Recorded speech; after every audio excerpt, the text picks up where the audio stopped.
Saya ingat kita mula je lah, masa pun dah 3.10 insya-Allah. Apa yang saya akan buat ialah kita akan mulakan dengan round pertama. Oh, ini bukan boxing kan, tapi ini round pertama.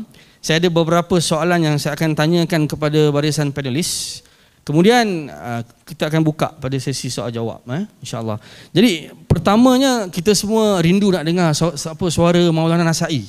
Masya-Allah okay, alhamdulillah dah tunjuk peace, maknanya saya dah bersedia maksudnya. Okey. Jadi hadirin dikasihi Allah Subhanahu Wa Taala. Baiklah Maulana, katakan saya bersetuju. Mungkin sebahagian daripada kita bersetuju bahawa dalam bab ni kita ada banyak ulama yang mungkin ulama-ulama ini berpegang kepada pandangan bahawa Nabi SAW ni adalah awal kejadian. Antara yang disebutkan dalam sebahagian kitab yang dituliskan oleh Mufti Syamsul Huda Al-Misbah dari Jami'ah Ashrafiyah dalam kitab dia Man huwal awwalul khalqil kafah yabhathu hawla hadits Jabir wa raddu ala man qala annahu mawdu'. Dalam kitab ni dia membawakan sekurang-kurangnya 37 ulama. 37 ulama nukilan yang banyak yang meyakini, yang dikatakan bahawa hadis Jabir ni boleh diterima dan sebagainya. Jadi ada orang kata ini ramai ulama. Kalau kita tak bersetuju dalam hal ini, seolah-olah kita tak meraihkan khilaf, dan ini adalah mu'tabar. Khilaf ini adalah mu'tabar. Itu yang pertama. Kaitkan sikit tadi dengan isu yang disebutkan oleh Ustaz Nurdurus. Belum lagi untuk jawab sekarang. Saya bagi pada Ustaz Nasai, saya petik saja. Bahawa perkara ini dia bukan usul yang menyesatkan. Seperti mana pernah disebutkan. Kita ambil contoh Imam Bukhari rahimahullah ta'ala, dia tak sebutkan isu awal penciptaan ni dalam Kitabul Tauhid, dalam Kitabul Iman, dia sebut dalam kitab Bada'il Khalq. Jadi dengan dua isu ni saya gabungkan jadi satu. Dia menyebutkan bahawa kita dalam hal ni berlapang dada lah. Ini khilaf yang mu'tabar. Apa pandangan Maulana? Silakan. Bismillahirrahmanirrahim. Alhamdulillah Rabbil Alamin. Wassalatu wassalamu ala man la nabiyya ba'dah. Wa ala alihi wa sahbihi wa man tabi'ahum bi ihsani ila yaumiddin, amma ba'd. Terima kasih kepada Tuan Pengurus Majlis. Dia janji, Tuan Moderator janji dia nak bagi soalan mudah. Tapi bila kita tengok soalan tu memang susah lah sebenarnya. Sebab sekarang kita nak deal dengan satu benda yang dah jadi ratusan tahun. Umur ratusan tahun, benda ni dah membumi dalam masyarakat Malaysia terutamanya dan masyarakat Islam secara umumnya, yang mana dalam kehidupan kita ni kita ada satu pandangan terhadap para ulama Islam, terhadap kitab-kitab Islam ni yang dah jadi macam satu pandangan takdis, memuliakan. Saya ada tulis pasal sehari dua ni lah tentang ulama-ulama bercakap atas nama agama. Siapa yang mana mati dalam keadaan ada kopi dalam perut dia, maka dia tidak akan masuk neraka. Jadi kalau kita kritik, kita akan dapat gelaran murni, itulah Wahabi itu kan. Tapi kita akan dapat gelaran murni, itulah pangkat darjah kehormat tu. Tapi kalau kita tak kritik, sampai bila agama ni dia jadi macam milik eksklusif setiap individu bercakap tanpa dalil. Sedangkan kita belajar dalam Quran, wa antaqulu 'ala Allah ma la ta'lamun. Kamu bercakap sesuatu berkaitan dengan Allah, benda yang kamu tak tahu, benda tu Allah Subhanahu Wa Taala letak sebaris dengan syirik. Bukan satu benda yang mudah, bukan satu benda yang senang. Jadi dia bertitik tolak pada asalnya agama ni milik siapa. Kita ada panelis yang cerita tentang kesan falsafah dan seumpamanya terhadap agama Islam, itu satu sudut. Tetapi dari sudut yang lain, agama ni milik siapa? Agama ni milik Allah. Allah Subhanahu Wa Taala sampaikan Nabi sallallahu alaihi wasallam, utuskan Nabi sallallahu alaihi wasallam untuk kenalkan kita cara untuk kita kenal Allah. Jadi kita tadi pun Prof Wan Azman nama dia. Wan Azam bagi tahu ini ialah isu sam'iyat. Bila isu sam'iyat, saya rasa menjadi kesepakatan di kalangan ulama-ulama ahli sunnah wal jamaah, sama ada Syairah, Maturidiyah ataupun Athariyah, Hanabilah, bahawasanya sam'iyat dia berhajat kepada dalil. Berhajat kepada dalil daripada Quran, berhajat dalil daripada hadis. Kalau hadis ada dia punya kriteria-kriteria. Jadi tuan-tuan, kalau kita tengok kronologi perbahasan tentang Nur Muhammad dalam tradisi keilmuan Islam, kita adalah tengok sikit-sikit benda tu pada kurun-kurun awal. Tetapi dia tidak terperinci sebagaimana yang ada pada kurun-kurun terkebelakang. Sebab tu, Bila kita bahaskan tentang sesuatu perkara, sama ada di akidah, sama ada di fiqh, sama ada apa-apa pun, kita akan tanya bila benda ni mula wujud. Kita nak tahu dia wujud bila, suasana kewujudan dia bila, siapa yang mula sebut, kemudian apakah sandaran bagi idea ataupun perkara yang dibahaskan tersebut. Kalau tak, kita akan menisbahkan kepada agama Islam satu benda yang bukan daripada Islam. Sebagaimana kita tahu, saya tanya Maulana Nasim kita, Maulana Abu Nailah tadi, berdasarkan kajian beliau terhadap kitab-kitab tafsir ahli sunnah sebagai contoh, jumpa tak perincian tentang Nur Muhammad secara panjang lebar, detail? Beliau kata tak ada. Kalau jumpa pun, yang pendek ringkas, yang paling awal diciptakan oleh Allah Subhanahu Wa Taala ialah nur Nabi engkau wahai Jabir. Dia berhenti situ je.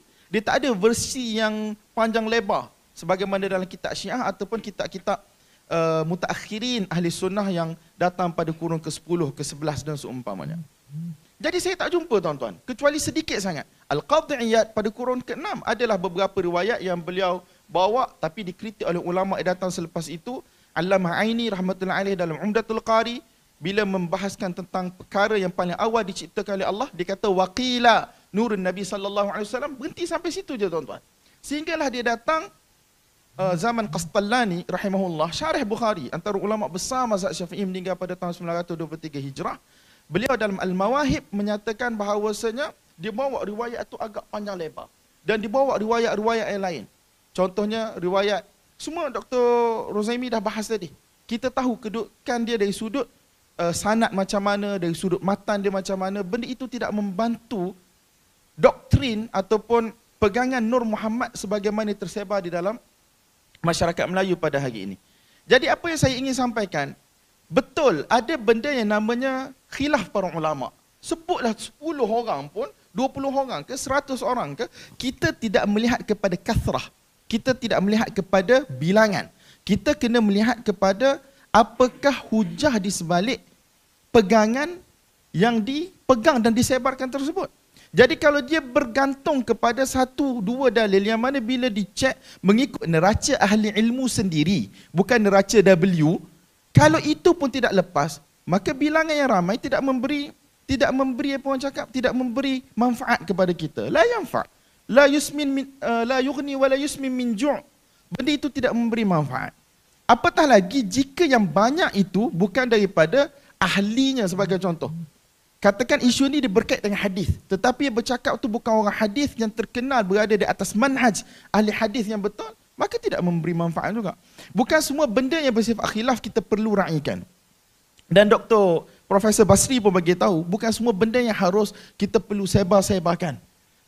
Ustaz Nodros kita pun bagi tahu tadi, kalau kita biarkan benda ini untuk masa yang akan datang, dia akan sampai kepada peringkat manusia akan mempertuhankan Nabi Muhammad sallallahu alaihi wasallam sebagaimana telah berlaku kepada agama terdahulu. Jadi ada khilaf yang mana pada kita khilaf itu dia tidak muktabar langsung. Apatah lagi dengan perincian sebagaimana dalam hadis Jabir, dibuat daripada cahaya Allah, kemudian cahaya itu dibagi kepada 4 bahagian. Bahagian pertama dibuat ini, bahagian kedua dibuat ini, bahagian ketiga dibuat ini, 1/4 terakhir dibagi lagi 1/4, 1/4 itu dibahagi lagi. Dia jadi macam kartun tuan-tuan. Jadi bukan semua khilaf mu'tabar.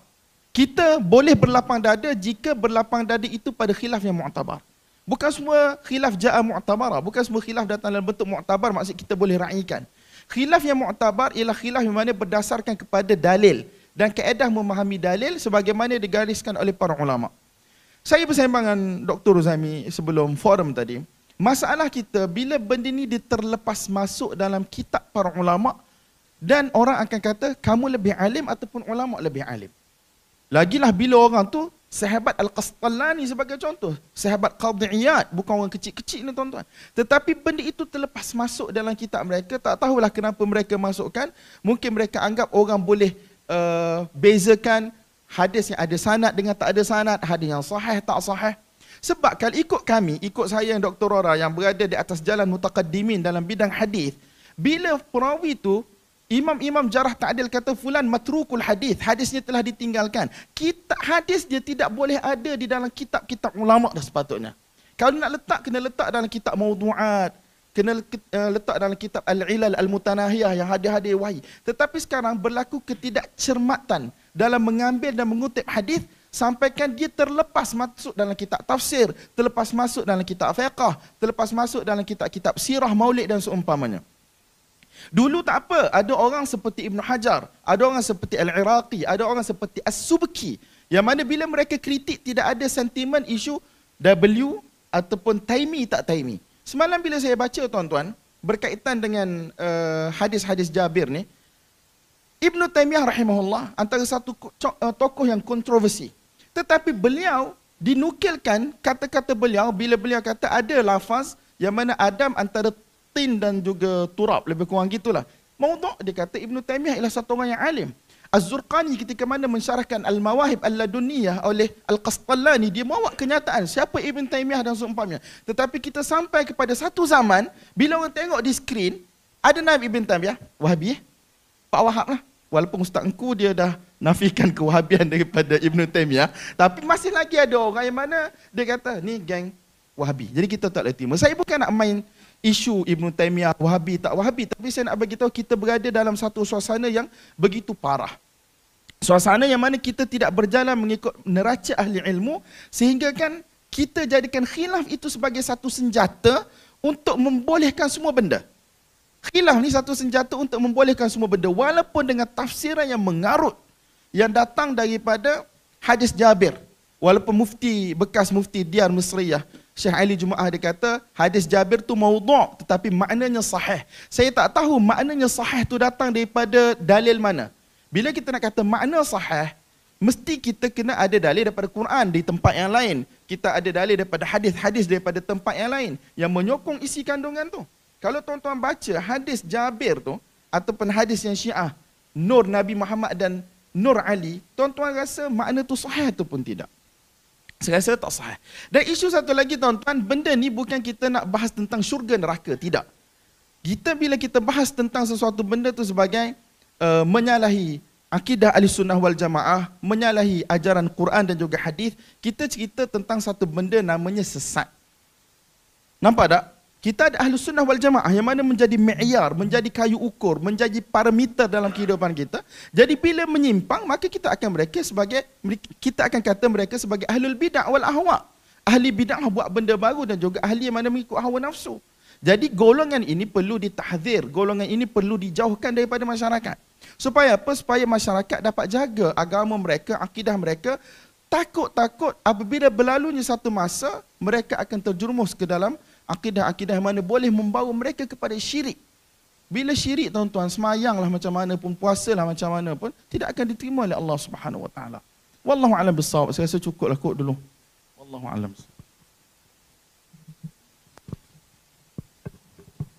Alhamdulillah. Saya ingat dalam penjelasan tu ada dua hujah yang utama. Yang pertamanya ialah perkataan ulama dinilai. Tak cukup sekadar kata khilaf, tak cukup sekadar nakal 11 pandangan As-Suyuti, 37 pandangan ulama tak mencukupi. Kita kena tengok apa hujah ulama. Yang keduanya ialah kesesatan tak semesti dalam perkara usul. Kena usul dengan furu' tu sendiri juga dibahaskan. Baik, tadi disebutkan berkaitan dengan isu ketuhanan. Saya nak cuba tarik kepada Ustaz Nurdurus. Ustaz Nurdurus bincang berkaitan dengan bagaimana isu ni dia bukan setakat isu Asy'ariyah semata-mata, dia isu yang bahaya yang telah dilawan oleh golongan Asy'ariyah lebih awal. Cuma Ustaz Nurdurus, ada yang kata kita dalam bab ni jangan takalluf, maksudnya jangan berlebihan. Jadi dia akan kata, kita ambil contoh isu wahdatul wujud, ada yang betul, ada yang tak betul. Martabat 7, ada yang betul, ada yang tak betul. Jadi dia kata, isu Nur Muhammad juga begitu. Dia kata kita jangan mudah nak memasukkan semuanya dalam satu bakul.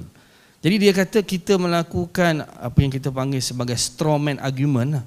Kan maksudnya kita memasukkan sesuatu yang tak dimasukkan oleh mereka. Dan mereka nafikan perkara tersebut. Tadi Ustaz ada jelaskan, tapi mungkin yang baru hadir ni, dia nak perincian. Betul ke sebenarnya apa yang dibahaskan ni sebenarnya adalah satu bentuk straw man argument yang tak patut jadi isu sebenarnya. Silakan Ustaz. Bismillahirrahmanirrahim. Saya kongsikan beberapa contoh lah ya. Ceritakan bagaimana apa yang disampaikan tadi itu telah pun meresap masuk ke dalam masyarakat. Dia bukan satu intellectual exercise, bukan satu latihan intellectual akademik kita bentang-bentang, tidak. Dia memang ada di dalam masyarakat. Saya rasa ramai di sini, saya ambil contoh paling ekstrim dulu, ya. Lepas tu kita tengok contoh yang lebih umum. Kitab Hakikat Insan Ahmad Laksmana. Kitab Hakikat Insan Ahmad Laksmana ni sangat terkenal di Kelantan. Ya. Dan pengikut-pengikut atau murid-murid kepada Ahmad Laksmana ni masih hidup sebahagiannya, dan mereka ni masih mengajarkan kitab ni. Apa isi kandungan kitab ni? Isi kandungan kitab ni adalah versi bahasa Malaysia akidah yang kami sampaikan tadi. 100%. Okey? 100%. 100% diimani oleh guru dan murid-murid mereka. Bahkan ada satu orang yang agak terkenal di Malaysia sekarang ini dengan pengikut yang lebih 300,000 di Facebook, dan YouTube-nya telah disaksikan oleh 10 juta kali, 10 juta dan dia dakwa ada puluhan ribu murid nak belajar dengan dia. Kitab apa? Antara kitab yang dia ajar adalah kitab Hakikat Insan, Kashful Asrar, yang telah pun difatwakan oleh JAKIM sebagai kitab yang sesat. Kitab Batiniyah, 100% Batiniyah yang pada zaman Imam Ghazali punya versi itu ada lagi hari ini. Bahkan contoh yang Imam Ghazali bagi bahawa golongan Batiniyah ini yang berpegang kepada konsep Nur Muhammad, hakikat Muhammadiyah secara ghulu, melampau ini, mereka kata kita semua adalah Muhammad. Macam tadi tu, kita semua adalah Atman, ya, yang Ustaz Ikram cerita tadi. Kita semua adalah diri-diri Muhammad. Buktinya apa? Tengok huruf Muhammad tu. Tengok bagaimana ia ditulis. Kalau ditegakkan, mim tu kepala, ha tu dua tangan, mim yang kedua tu adalah pinggul, dan dal tu adalah kaki. Contoh yang sama digunakan oleh Imam Ghazali dalam kitab Fadha'il Batiniyah. Dan contoh yang sama digunakan oleh Ahmad Laksmana dalam kitab Hakikat Insan dia. Macam mana Batiniyah zaman Imam Ghazali boleh menyusup sampai ke tanah Melayu? Ni real example saya boleh bagi, ya. They has always been here. Mereka sentiasa ada di sebalik tabik, dan mereka sebenarnya ramai. Khususnya kalau kita kata orang yang lahir tahun 60-an, tahun 50-an, zaman ayah-ayah saya, zaman pakcik-pakcik kita, zaman tu memang terkenal. Baik. Okay, Ustaz, itu zaman dah lalu lah Ustaz, settle lah, mana ada orang lagi ikut Hakikat Insan ni. Okay. Hari ni kita ada orang-orang yang memberikan contoh dalam pengajaran mereka dengan membawa hadis palsu yang dikatakan oleh Prof. Basri tadi tu. Dia bincangkan dalam Majlis Jawatan Konsul Fatwa JAKIM tentang akidah. Tentang tasawuf, minta maaf. Tasawuf kan akidah tadi, saya tak ingat. Rasulullah memanjat bahu Sayyidina Ali. Sayyidina Ali melihat ke atas, maka Sayyidina Ali mula mengenal siapa itu Nabi. Sebab apa? Tidak ada alat kelamin. Dan ada videonya di YouTube, dan muridnya pun ramai. Dan masih bebas lagi mengajar. Siapa nama yang Indon tu tadi? Hadi Minallah. Hadi Minallah ni dah lama dah di Malaysia ni mengajar. Alhamdulillah, saya ucapkan terima kasih kepada sebahagian yang membongkar Hadi Minallah ni, ada di sini. Saya tak perlu sebut nama. Jazakumullah khairan jazak. Baru jadi viral. Baru terbongkar isu itu. Padahal dia dah mengajar, saya suspek dah dekat berapa tahun dah di sini. Dan murid pun dah besar. Dah ada jemaah. Dah ada pakaian sendiri. Cara dia punya ritual-ritual sendiri dan sebagainya. So nak kata ini hanya intellectual exercise, memang tak boleh. Okey. Orang mungkin kata, alah Ustaz, itu orang-orang jahil, juhala. Orang jahil ni kita nak buat macam mana Ustaz? Ajar yang betul pun dia akan ikut yang merepek juga. Mana ada orang-orang yang ilmuwan dekat sini yang mengajar benda-benda macam tu? Betul ke tak ada? Betul ke tak ada orang yang menukil daripada Ibn Arabi? Betul ke tak ada orang yang mempertahankan Abdul Karim Al-Jili? Betul ke tak ada orang yang mempertahankan tafsir Qul Huwallahu Ahad tu, huwa tu merujuk kepada Nabi Muhammad? Kan berlaku polemik di negara ini. Al-Jili mengatakan huwa dalam Qul huwallahu ahad itu merujuk kepada Nabi Muhammad sallallahu alaihi wasallam. Dan Al-Jili kata Rasulullah SAW itu yuhyi wa yumit wa huwa ala kulli syai'in qadir. Huwa di situ merujuk kepada Muhammad, insan kamil Muhammad. Nabi menghidupkan dan mematikan dan Nabi berkuasa atas segala sesuatu. Kita ada pengkagum-pengkagum Al-Jili di sini di kalangan ilmuwan yang duk canang nama dia dan buku dia Insan Kamil itu.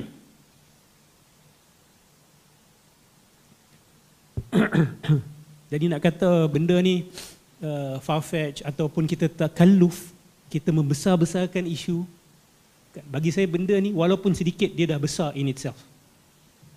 Walaupun 1-2 orang yang mengajarkan ni dah cukup besar. Sebab bila dibiarkan dia akan bawa kepada Council of Nicaea. Orang mungkin kata pada saya, Ustaz over lah Ustaz. Mana ada akan berlaku Council of Nicaea dekat tanah Melayu ni. Di bumi Islam takkan berlaku Ustaz. Itu berlaku pada Kristian saja. Saya berpegang pada hadis Nabi sallallahu alaihi wasallam, la tattabi'unna sanana man kana qablakum shibran bi shibrin wa dhira'an bi dhira'in hatta law salaku juhra dabbin la salaktumuh. Man ya Rasulullah? Al-Yahud wan Nasara? Nabi jawab, faman. Kamu akan ikut jalan, perangai golongan yang datang sebelum kamu. Sejengkal demi sejengkal, sehasta demi sehasta. Sehingga dia masuk ke dalam lubang biawak sekalipun kamu akan ikut. Sahabat tanya, siapa tu ya Rasulullah yang kami akan ikut? Adakah Yahudi dan Nasrani? Nabi tanya balik, siapa lagi? Okay, kita cek balik. Apa benda yang Kristian dan Yahudi buat yang kita belum buat? Apa kesesatan-kesesatan yang disampaikan oleh golongan Yahudi, yang diikut oleh golongan Yahudi dalam sejarah, dan kesesatan-kesesatan yang dipakai oleh golongan Kristian ini dalam sejarah yang kita belum buat lagi. Alhamdulillah kita belum letak Nabi sebagai patung. Tapi Ali sebagai patung dah ada. Logos dah ada. Hakikat Isawiyah dah ada. Memasukkan pernomboran, numerologi, abjad ke dalam pengalaman kerohanian seseorang menuju Tuhan, memasukkan sihir ke dalam kitab-kitab kerohanian, Kabalah. Kita ikut perangai Yahudi. Dia ambil sihir, dia masukkan dalam tasawuf dia. Ibn Arabi pula datang lepas tu mengatakan bahawa sihir ni adalah ilmu wali-wali. Untuk orang awam dia mazmum, untuk wali-wali dia mahmud. Untuk wali boleh. So saya nak tanya, apa yang dia orang dah buat kita belum buat? Menghalalkan riba? Mungkin tak sampai ke situ. Tapi cuba mencari jalan juga. Cuba mencari jalan juga. LGBT. Hari ini ketiga-tiga puak sedang diuji oleh Allah Subhanahu Wa Taala. Yahudi, Kristian dan Muslim. Dah kelihatan dah ada retak sana dan sini. Kita dah mula retak-retak. So, kalau tengok pada hadis tu, apa yang dia orang buat kita tak buat? So, bila Nabi kata kamu akan ikut, sampai dia masuk lubang biawak pun kamu akan ikut.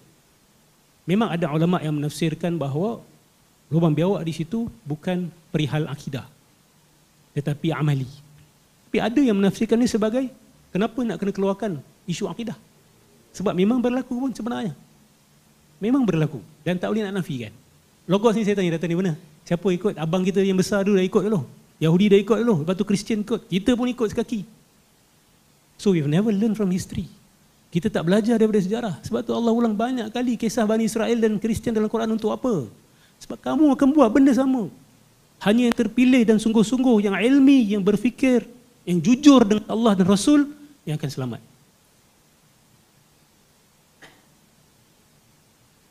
Tolong saya jawab soalan tu. Apa yang kita tak buat lagi, yang dia orang dah buat? Wallahu a'lam. Baik, alhamdulillah, satu jawapan yang baik. Jadi kita tak boleh dakwa ini hanya setakat persamaan tapi tak sama.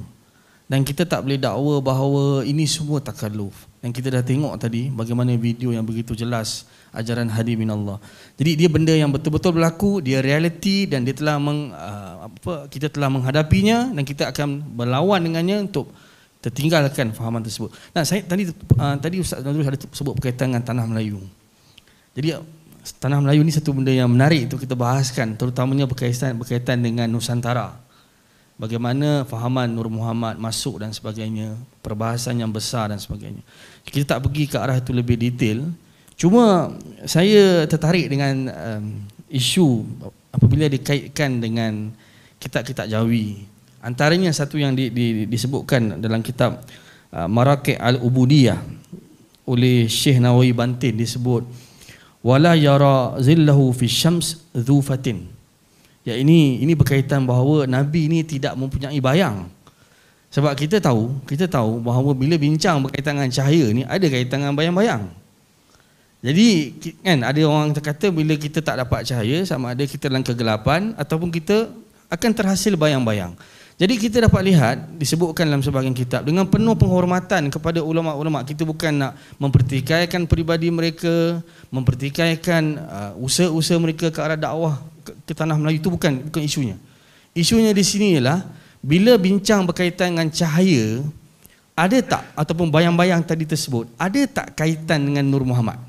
Jadi saya ingat saya nak tanya pada Ustaz Nasim. Mungkin boleh ulas berkaitan dengan perkara ni. Silakan.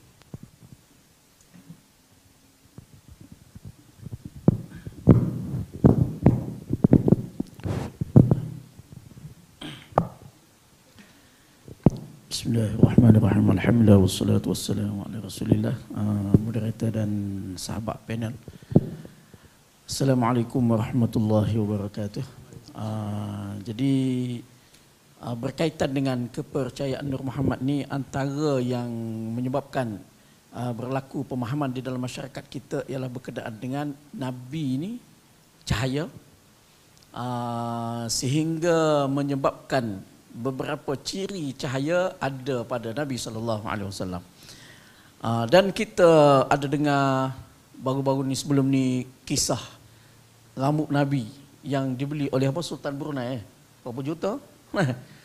Jadi telah dites dengan suluh lampu kepada rambut tu tidak ada bayang. Jadi menunjukkan bahawasanya Nabi itu tak ada bayang, sebab rambut dia tu tak ada bayang. Jadi kisah Nabi tak ada bayang ni di dalam masyarakat kita ni masih ada lagi daripada ialah beberapa lama dah, dan masih ada lagi. Dan dalam ceramah-ceramah Maulidur Rasul tahun ni pun saya ada dengar lah, disebutkan kepada saya masih ada lagi pensyarah universiti pula tu di Manjung yang sebut perkara yang sama. Itu maknanya Nabi SAW ni tidak ada bayang. Dan menyebabkan berlaku kepercayaan yang lain. Kononnya Nabi ni awan melindungi dia, sentiasa melindungi dia. Selepas daripada tu najis Nabi ditelan oleh bumi dan sebagainya. Macam-macam kepercayaan yang berpunca daripada Nur Muhammad dan berpunca Nabi bukan manusia biasa. Sedangkan kalau kita lihat kepada Al-Quran dan hadis Nabi SAW yang merupakan dua asas utama kepada kepercayaan kita, maka kita akan dapati dengan jelas bahawasanya Al-Quran dan hadis menyebutkan bahawa Nabi SAW adalah manusia, bukan cahaya. Itu manusia sebagaimana kita. Di dalam Al-Quran antaranya Allah Subhanahu wa taala berfirman, "Qul innama ana basyarum mithlukum yuha ilai."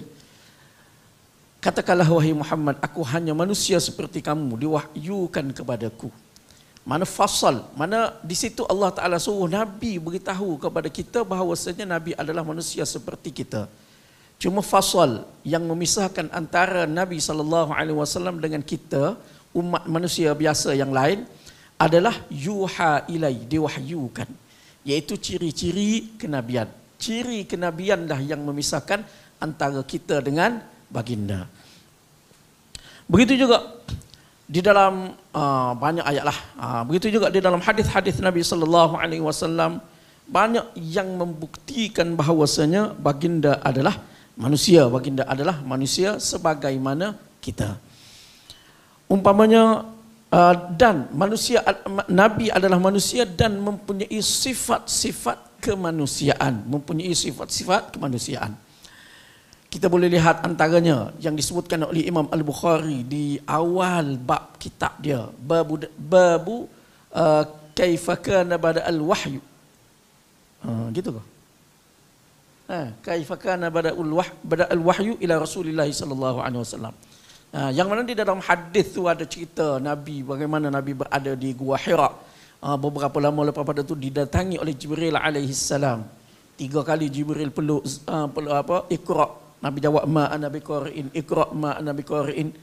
Dan selepas daripada tu Nabi sallallahu alaihi wasallam balik ke rumah. Demam. Suruh isteri dia Khadijah radhiyallahu anha menyelimuti dia, zammiluni. Jadi itu sesuai dengan sifat sebagai seorang manusia. Kita pun kalau ada orang tak kenal, kita tak kenal, mari peluk kita, tiba-tiba peluk lepas, demam juga balik rumah demam juga. Jadi itu disebabkan oleh sifat kemanusiaan yang ada pada baginda sallallahu alaihi wasallam. Kemudian kita boleh lihat umpamanya ketika mana Nabi sallallahu alaihi wasallam bersama dengan sahabat-sahabat radhiyallahu anhum, bersama dengan sahabat-sahabat menggali parit di dalam mana peperangan Khaybar. Khandaq. Di dalam hadis yang diriwayatkan oleh Imam At-Tirmidzi umpamanya, cerita sahabat-sahabat radhiyallahu anhum mengadu kepada Nabi sallallahu alaihi wasallam kelaparan. Wa rafa'na an buthunina an hajarin. Sahabat-sahabat akak pakaian baju tu, tunjuk kepada Nabi, ni lapar ni, ikat batu perut kerana kelaparan. Tu kita tak tahu sebab kita tak pernah lapar. Kalau nak cuba nak tahu sebab apa ikat batu di perut kerana lapar ni, dia boleh menahan lapar, bolehlah. Mogok lapar 3 hari. Tu. Jadi sahabat pergi mengadu kepada Nabi, angkat perut masing-masing, ikat satu batu di perut kerana menahan kelaparan. Farafa'a Rasulullah sallallahu alaihi wasallam an hajaraini. Nabi pun angkat baju dia, tunjuk 2 batu. Tu. Jadi Nabi lagi lapar lagi. Sahabat lapar dah, ikat satu batu saja di perut. Nabi lagi lapar sehingga 2 batu Nabi, lebih daripada sahabat-sahabat radhiyallahu anhum. Jadi Nabi tak ada kata aku Nabi, aku cahaya, aku bukannya manusia. Berlakon. Kalau berlaku Hollywood boleh buat. Jadi maknanya di situ Nabi tak ada dakwa dia aku ni bukan manusia sebagaimana kamu, aku ni lain. Aku ni lapar pun Allah bagi makan, tak lapar aku ni. Dah. Nabi sebagaimana sahabat-sahabat yang lain, kelaparan bahkan lebih lapar daripada sahabat-sahabat yang lain. Kemudian kisah, kita boleh tengok banyak di dalam hadis, kisah bagaimana Nabi sallallahu alaihi wasallam ketika mana baginda pergi ke Madinah, mana cerita yang diriwayatkan oleh Anas radhiyallahu anhu, yang Nabi sallallahu alaihi wasallam pergi ke Madinah. Lalu Nabi pun tengok mana penduduk-penduduk Madinah melakukan takbir, melakukan pendemungaan kepada pokok tamar. Lalu Nabi SAW pun kata kepada sahabat-sahabat, la'allakum law lam taf'alu lakana khaira. Kalaulah kamu tak buat, itu lebih baik. Sebab penduduk Mekah tak buat lagu tu. Maknanya dia panggil sistem peladangan di Madinah tu lebih canggih lagi daripada, lebih moden lagi daripada Mekah. Jadi penduduk Madinah ni bila dengar Nabi SAW kata lagu tu, tak buat dah dia. Dia pun tinggal. Sehingga menyebabkan berlaku kekurangan hasil pada tahun tersebut. Lalu mereka pun pergi mengadu kepada Nabi SAW, maka Nabi SAW pun jawab. Idza amartukum bi amrin min dinikum fakhudhuh. Bila mana aku suruh kamu dengan urusan dunia, urusan agama kamu, maka ambil. Bila mana aku suruh kamu dengan urusan dunia kamu, wa idza amartukum bi amrin min dunyakum fa innama ana basyarun. Kalaulah aku suruh kamu dengan urusan dunia kamu, maka sesungguhnya aku adalah manusia. Jadi mana dengan jelas sekali Nabi SAW menyebutkan sedemikian, aku adalah manusia. Kemudian baru-baru ni ada kisah seorang Habib apa tak ingat, yang duk cerita pasal tok guru dia tu, karamah tok guru dia tu. Kalau orang mari masuk dalam majlis, dia tahu selalu hati orang tu mari dengan tujuan apa. Mari dengan niat apa. Dia tahu. Hebatnya. Tu. Mana nak cerita karamah tu sampai setara tu. Sedangkan Nabi SAW sendiri, sebagaimana yang diriwayatkan oleh Bukhari dan juga Muslim, mana Nabi satu hari Nabi dengar Ummu Salamah kata Nabi dengar perbalahan di luar rumah dia. Lalu Nabi SAW pun keluar. Nabi pun kata innakum takhtasimuna ilayya la'alla ba'dakum alhana min ba'din fa aqdiya lahu faman qadaitu lahu bihaqqi akhihi fa innama qit'atun minan nar falyakhudha aw falyatrukha aw kama qala. Kamu datang membawa perbalahan kepada aku. Mari duk bergaduh, duk nak mengadu kepada aku untuk aku adili. Boleh jadi sebahagian daripada kamu lebih fasih daripada sebahagian yang lain. Lalu aku memutuskan kepada kamu, kepada orang yang lebih fasih itu, hak saudaranya. Sesiapa yang aku putuskan kepada dia hak saudara dia, maka itu adalah potongan api neraka. Dia boleh ambil api neraka tu ataupun dia biarkan, mana berikan hak tu kepada tuan punya hak. Jadi mana di situ pun Nabi SAW menunjuk Nabi SAW sebagai manusia biasa. Nabi tak tahu hati manusia. Kalau dia pandai bercakap, maka Nabi kira dia betul lah. Dia betul lah. Tak ada kata mari-mari tu tahu dah. Tahu dah hak ni betul, yang tu salah. Tak. Nabi tengok kepada zahir. Begitu juga kita tengok hadis-hadis yang lain kata mana sebahagian daripada cerita yang tersebar di kalangan kita. Nah, di kalangan kita ni Nabi SAW awan selalu menaungi dia. Tapi kalau kita tengok kepada hadis Nabi SAW seperti yang diriwayatkan oleh Imam At-Tirmidzi, makna Nabi bila mana singgah di sesuatu tempat, sahabat akan beri pokok yang paling rendang kepada Nabi untuk berteduh. Tu rendang tu, rendah tu sebab apa? Sebab bayang tu. Lebih tu yastadhilluna bihi, supaya mereka boleh beri Nabi SAW berteduh dengannya. Punyalah rendang sehingga Nabi boleh sangkut pedang dia tu begitu ya. Lalu pedang dia tu, panjanglah cerita tu, diambil oleh Yahudi. Lalu Yahudi tu hunuskan kepada Nabi. Nabi pun kata, dia pun kata faman yamna'uka minni Allah yamna'uni minka. Siapa yang akan halang engkau daripada aku? Nabi pun jawab Allah akan menghalang aku daripada engkau, sehingga terjatuh pedang tu daripada tangan Yahudi tersebut. Jadi di situ mana tidak kata sahabat-sahabat kata tak apa, Nabi ni awan dah ikut dia dah. Dia cahaya mana berkesan dengan cahaya? Tak ada apa pun. Nabi ni cahaya, tak payah bagi bayang-bayang, tak payah bagi tempat berteduh, tak payah buat kemah apa. Nabi cahaya. Cahaya. Tu dah tidak. Mana sahabat bahkan mula-mula singgah sahabat akan buat tempat berteduh untuk Nabi SAW dahulu. Begitu juga antara cerita yang banyak tersebar di tempat kita, najis Nabi ni tanah akan serap najis Nabi itu. Sedangkan di dalam kenyataannya kita tengok Nabi SAW umpamanya di dalam hadis yang diriwayatkan oleh Imam Abu Daud, bila mana Nabi nak kencing, Nabi cari tanah yang lembut. Dan Nabi SAW bersabda, bila mana seseorang kamu nak kencing, falyartadda li baulihi, hendaklah dia cari tempat yang sesuai untuk dia kencing. Sebab apa? Sebab tempat yang lembut tu supaya air kencing itu tidak melantun balik kepada tubuh dia. Jadi kalaulah najis Nabi ni kena ke tanah pup isak terus, tak kisah tanah kerah ke, tanah lembut ke, jatuh je ke atas tanah, automatik tanah pup tarik selalu.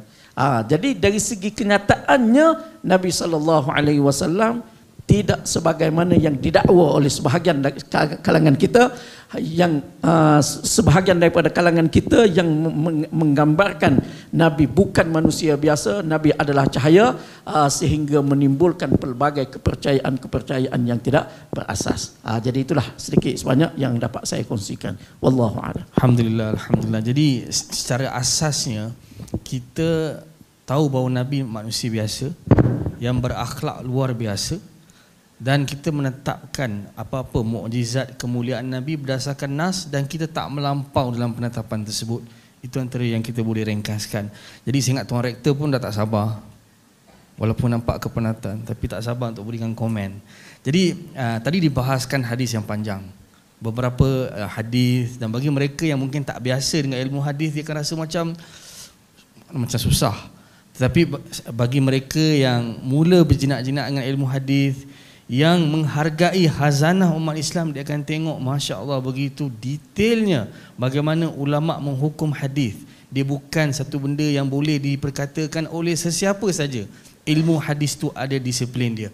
Cuma mungkin ada yang tertanya-tanya, baiklah, kalau isu awal makhluk ni tak ada kaitan dengan cahaya dan sebagainya, jadi apakah yang disebutkan dalam hadis-hadis yang sahih berkaitan dengan penciptaan yang awal?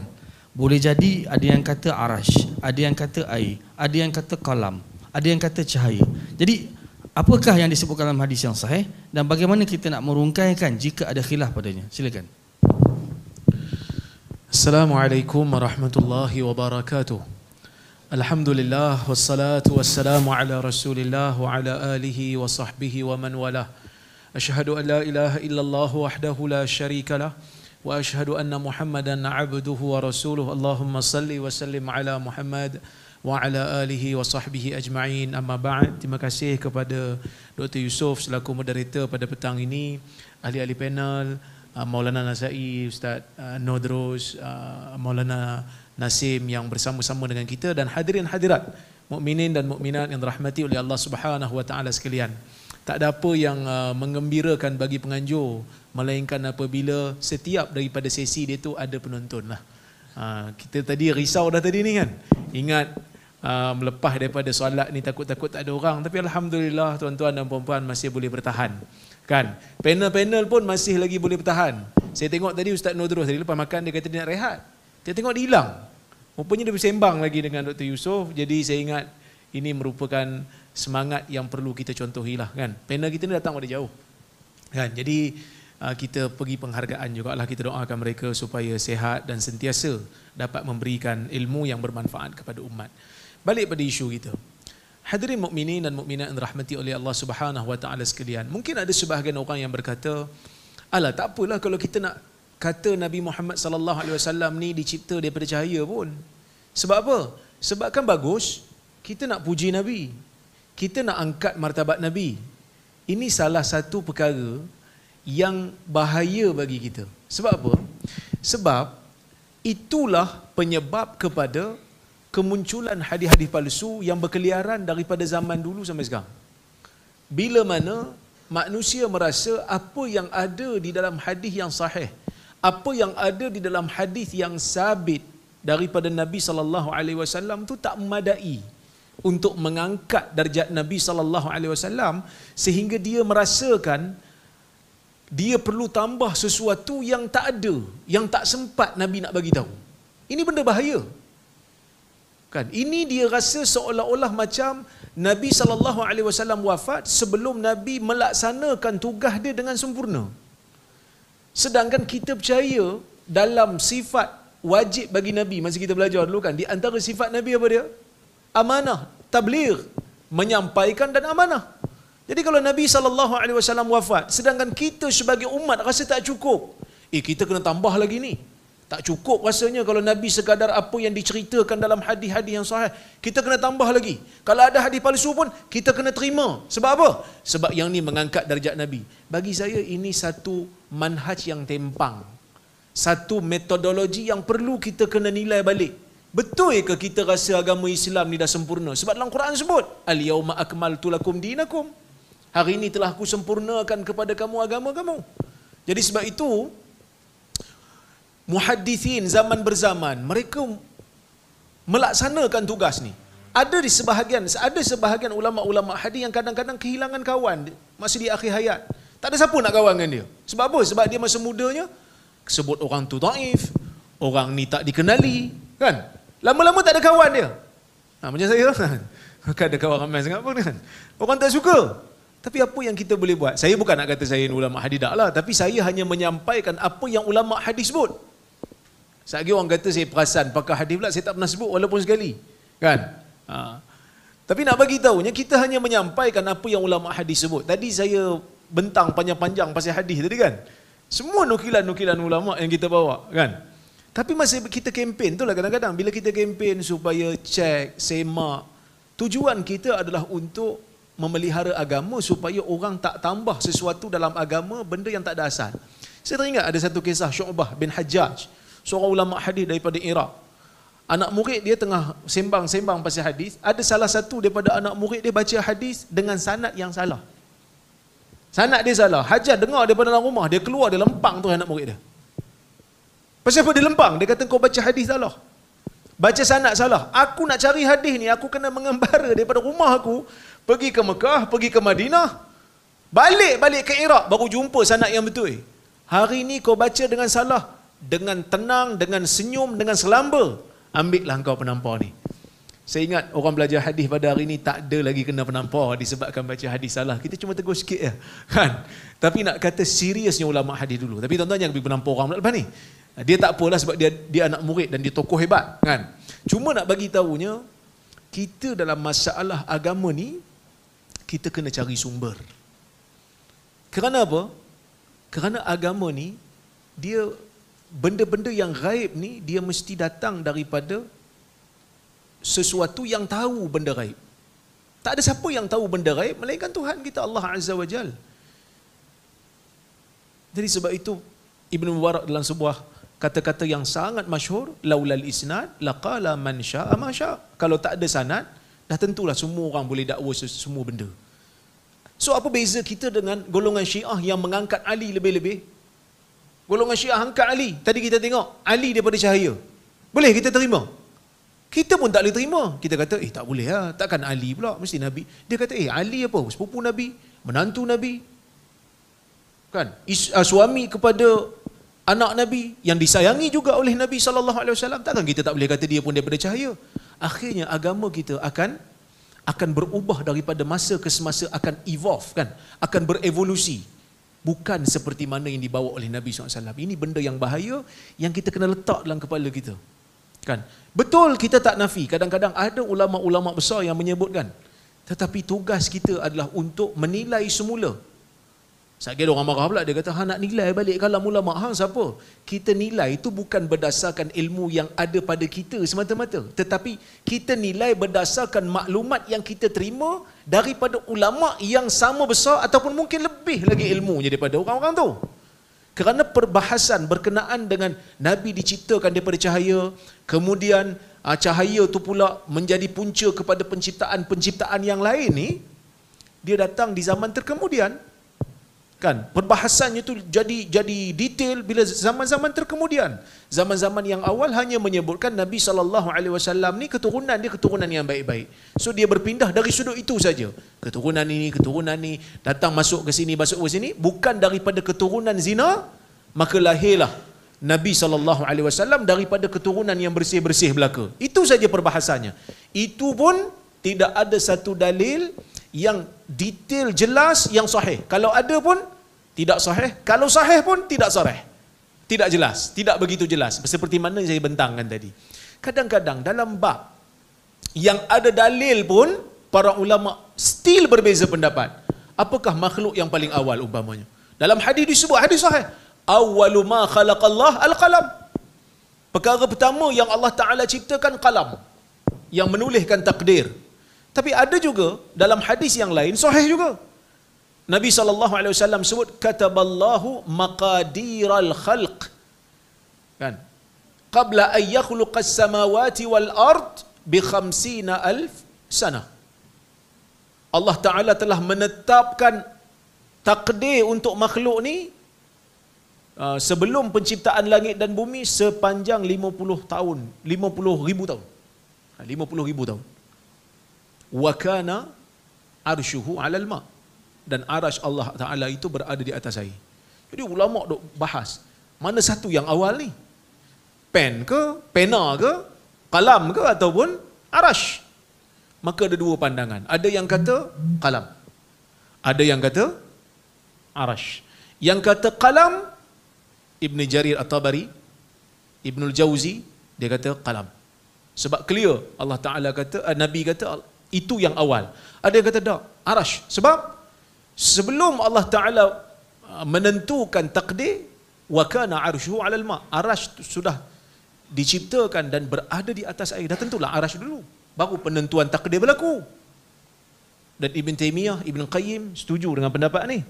Kan? Pendapat ni juga dinukilkan daripada Ibn Mas'ud dan sebagainya. Dalam bab yang ada dalil pun ulama still berhati-hati. Saya nak sebut, dalam benda yang ada dalil jelas pun ulama still berhati-hati. Apatah lagi dalam perkara yang dalilnya tak jelas satu, yang tak sahih satu. Tapi apa pilihan yang kita ada? Pilihan yang kita ada adalah kembali kepada asal kita. Apa dia? Alaikum bisunnati. Tengok balik sunnah Nabi SAW. Sebab ini yang akan menjamin. Kalau ikut cakap-cakap, orang tu akan cakap macam tu, orang ni akan cakap macam ni. Kita pun tengok pelbagai riwayat tadi, tak semuanya sama. Tak semuanya sama. Ada yang kata Nabi ni awwalul anbiya. Nabi yang paling awal diciptakan dari sudut rohnya, bukan paling awal dari sudut mutlaknya. So itu pun masih lagi tak begitu jelas. Jadi bila tak jelas, saya ambil balik kata-kata Syekh Atiyah Saqar. Dia kata benda yang tak jelas ni tak payahlah bincang panjang-panjang untuk kita seolah-olah nak pertahan itulah penentu ahli sunnah, itulah menunjukkan kita ni betul-betul aswaja. Tak perlu. Benda ni benda yang tak begitu jelas. Jadi kalau orang tak mau terima, bagi saya lah kan, kita tak terima ni kadang-kadang lebih selamat mungkin daripada kita menetapkan sesuatu yang belum jelas dan kita kata ini daripada agama. Sebab nak meletakkan sesuatu tempek pada agama mesti ada dalil. Kalau tak boleh tuan-tuan. Kalau tak boleh. Tapi masalah kita adalah ekosistem masyarakat kita ni seolah-olah macam lengkap dah dari sudut nak menampal sesuatu dalam agama, sedangkan benda tu bukan daripada agama. Pertama dari sudut labeling lah, yang Maulana Nasi'i kata tadi, gelaran murni tadi tu. Siapa nak lawan kita, kita letak dia Wahabi. Sedangkan yang mengaku Asy'ariyah pun kena Wahabi juga. Ini first time Asy'ariyah kena Wahabi kan. Biasanya Salafi je kena Wahabi ni. Kena juga. Itu yang pertama. Yang keduanya, waktu kita kempen untuk semak hadis, dia punya marah kita. Kempen diri sendiri dulu. Kempen semak diri sendiri dulu. Kan? Sebelum nak semak hadis. Tapi bila sampai tang depa, hadis tak payah semak susah-susah. Selak tirai je. Tanya Nabi terus. Kan? Tak payah nak pergi belajar. Selak tirai je. Ada pula dulu kita masa mesyuarat fatwa yang sebelum ini, kita panggil wakil-wakil daripada mereka yang cerita pasal Nazim Haqqani ni. Terkejut kita sebab sebelum ni kita hanya jumpa orang yang mengatakan boleh mensahihkan hadis melalui kasyaf, singkapan jiwa. Itu kita jumpa dalam kitab je. Kita ingat benda tu dah berlalu lama dah. Tapi kali ni jumpa depan mata tu. Dia sahihkan hadis berdasarkan kasyaf dan dibela. Saya ingat lepas ni kalau benda ni kita terima, ambil mana-mana hadis, tempek pada Islam. Kalau kita bantah minta sanad, tak apa. Semalam saya dah selak tirai jumpa Nabi. Nabi kata okey, approve. 2 chop. Kan? Usah kata tu tuan-tuan dan puan-puan. Usah kata kita nak lawan benda-benda yang batil. Kadang-kadang kita nak lawan skamer atas nama Nabi pun susah. Kalau dia datang bawa ilmu tak apa juga. Datang tunjuk muka je. Sambil kunyah-kunyah makan 40 kali. Masya Allah, inilah Islam yang sebenar. Pening kepala kita. Kan? Hanya berpada dengan muka yang handsome. Kan? Kita pun handsome juga kan? Tapi orang benci juga. Saya ingat, saya kena tambah pakai bedak. Saya pakai bedak tebal-tebal sikit kan. Macam Macam Ahmad Nisfu kan. Abang dah pakai bedak banyak-banyak. Cantik tak kan? Kita hidup di zaman tu. Ekosistem mereka sudah lengkap untuk mereka sebut apa saja dan masyarakat terima. Otoriti agama sebahagiannya mendiamkan diri. Sorry to say lah. Saya kena cakap juga. Kalau tak cakap, tak tahu siapa nak cakap lagi dah. Dibiarkan. Kita yang nak bercakap, nak sedarkan orang tentang kepentingan berpegang dengan hadis sahih, bantara hadis palsu dianggap sebagai pemecah belah masyarakat. Tapi benda-benda yang pelik, benda-benda yang tak pernah masyarakat tahu disebarkan atas nama inilah ahli sunnah. Siapa tak terima bukan ahli sunnah.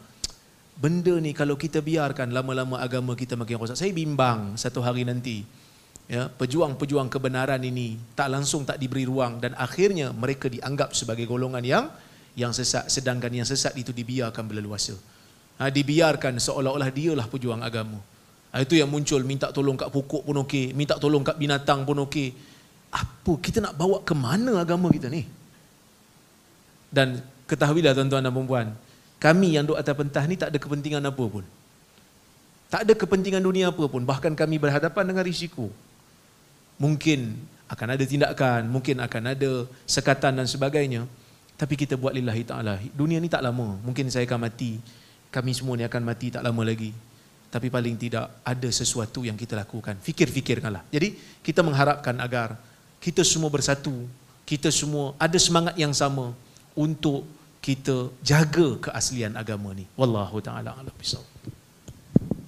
Alhamdulillah, sangat jelas. Saya sebenarnya risau duduk sebelah pakar hadis, scholars hadis kat Malaysia ni.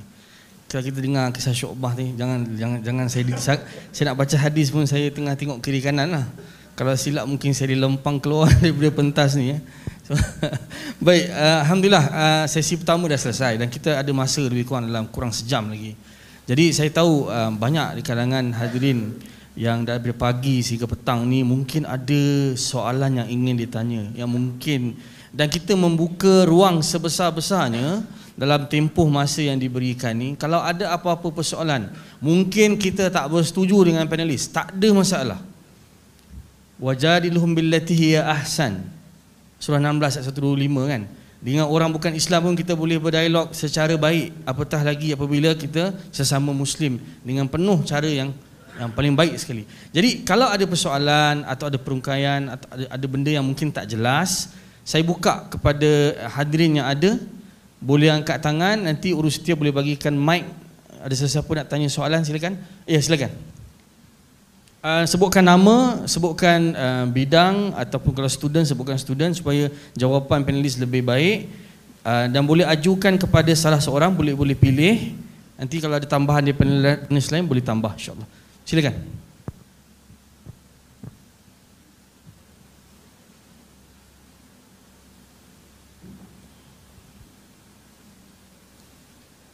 Mic boleh.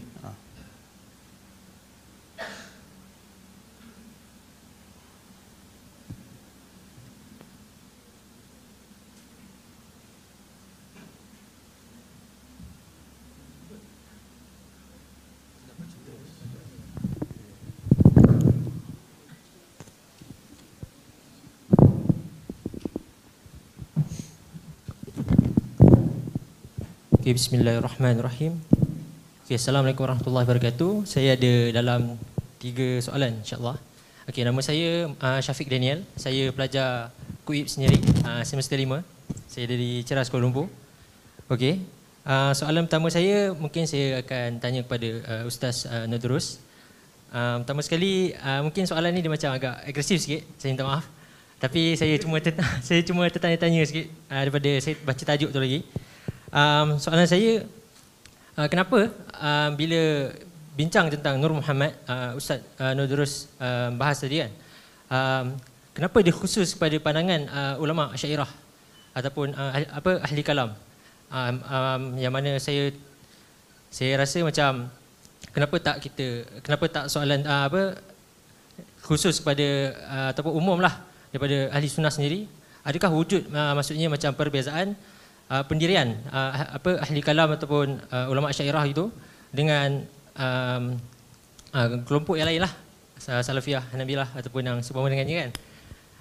Okey, soalan tu mungkin saya maaf tanyalah, bukan macam ada apa-apa isu ke apa, cuma tertanya-tanya daripada baca tajuk tu sendiri. Okey, soalan yang kedua mungkin saya nak tanya kepada sama ada Dr. Zaimi ataupun Maulana Sa'i berkenaan dengan hadis-hadis berkenaan dengan Nur Muhammad ini. Kita fahamlah yang mana hadis-hadis ini kebanyakannya memang bermasalah, bertaraf dhaif, bahkan ada yang palsu sekalipun.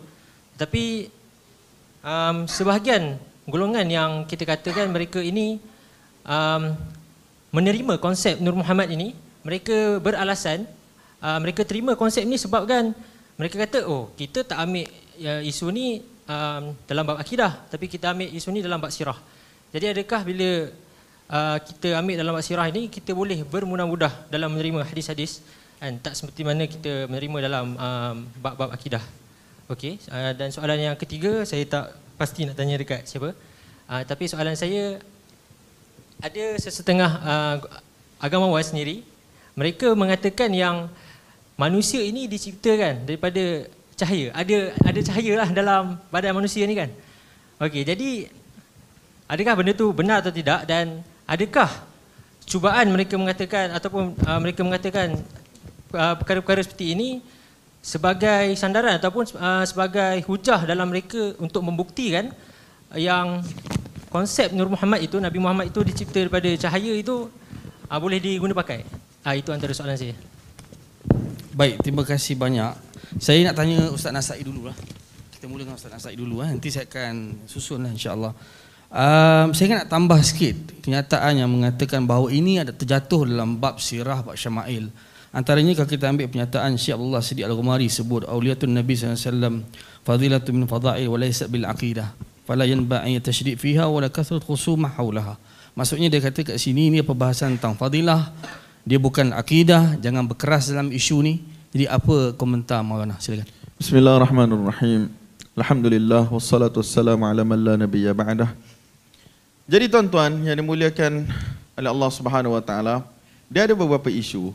Kenyataan Syekh Al-Ghumari, sebab beliau tak terima hadis Jabir dengan segala perincian, tetapi kerana ada hadis sahih, tak silap saya Maisarah Al-Fajr tu kan, bila beliau tanya Nabi sallallahu alaihi wasallam, mata kunta nabiyyan, bilakah kamu ni menjadi satu orang nabi?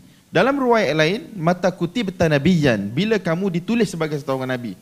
Dr. Rozaimi dah bagi tahu tadi ada beberapa versi riwayat.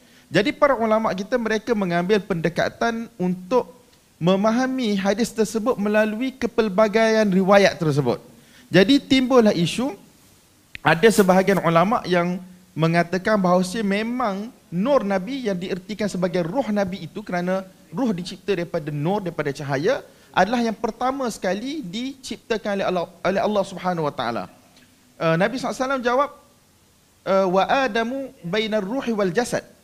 Adam berada di antara roh dan juga jasad. Maksudnya dari sudut mold tu, ciptaan dia tu dah ada, cuma roh masih belum ditetapkan, masih belum ditiupkan.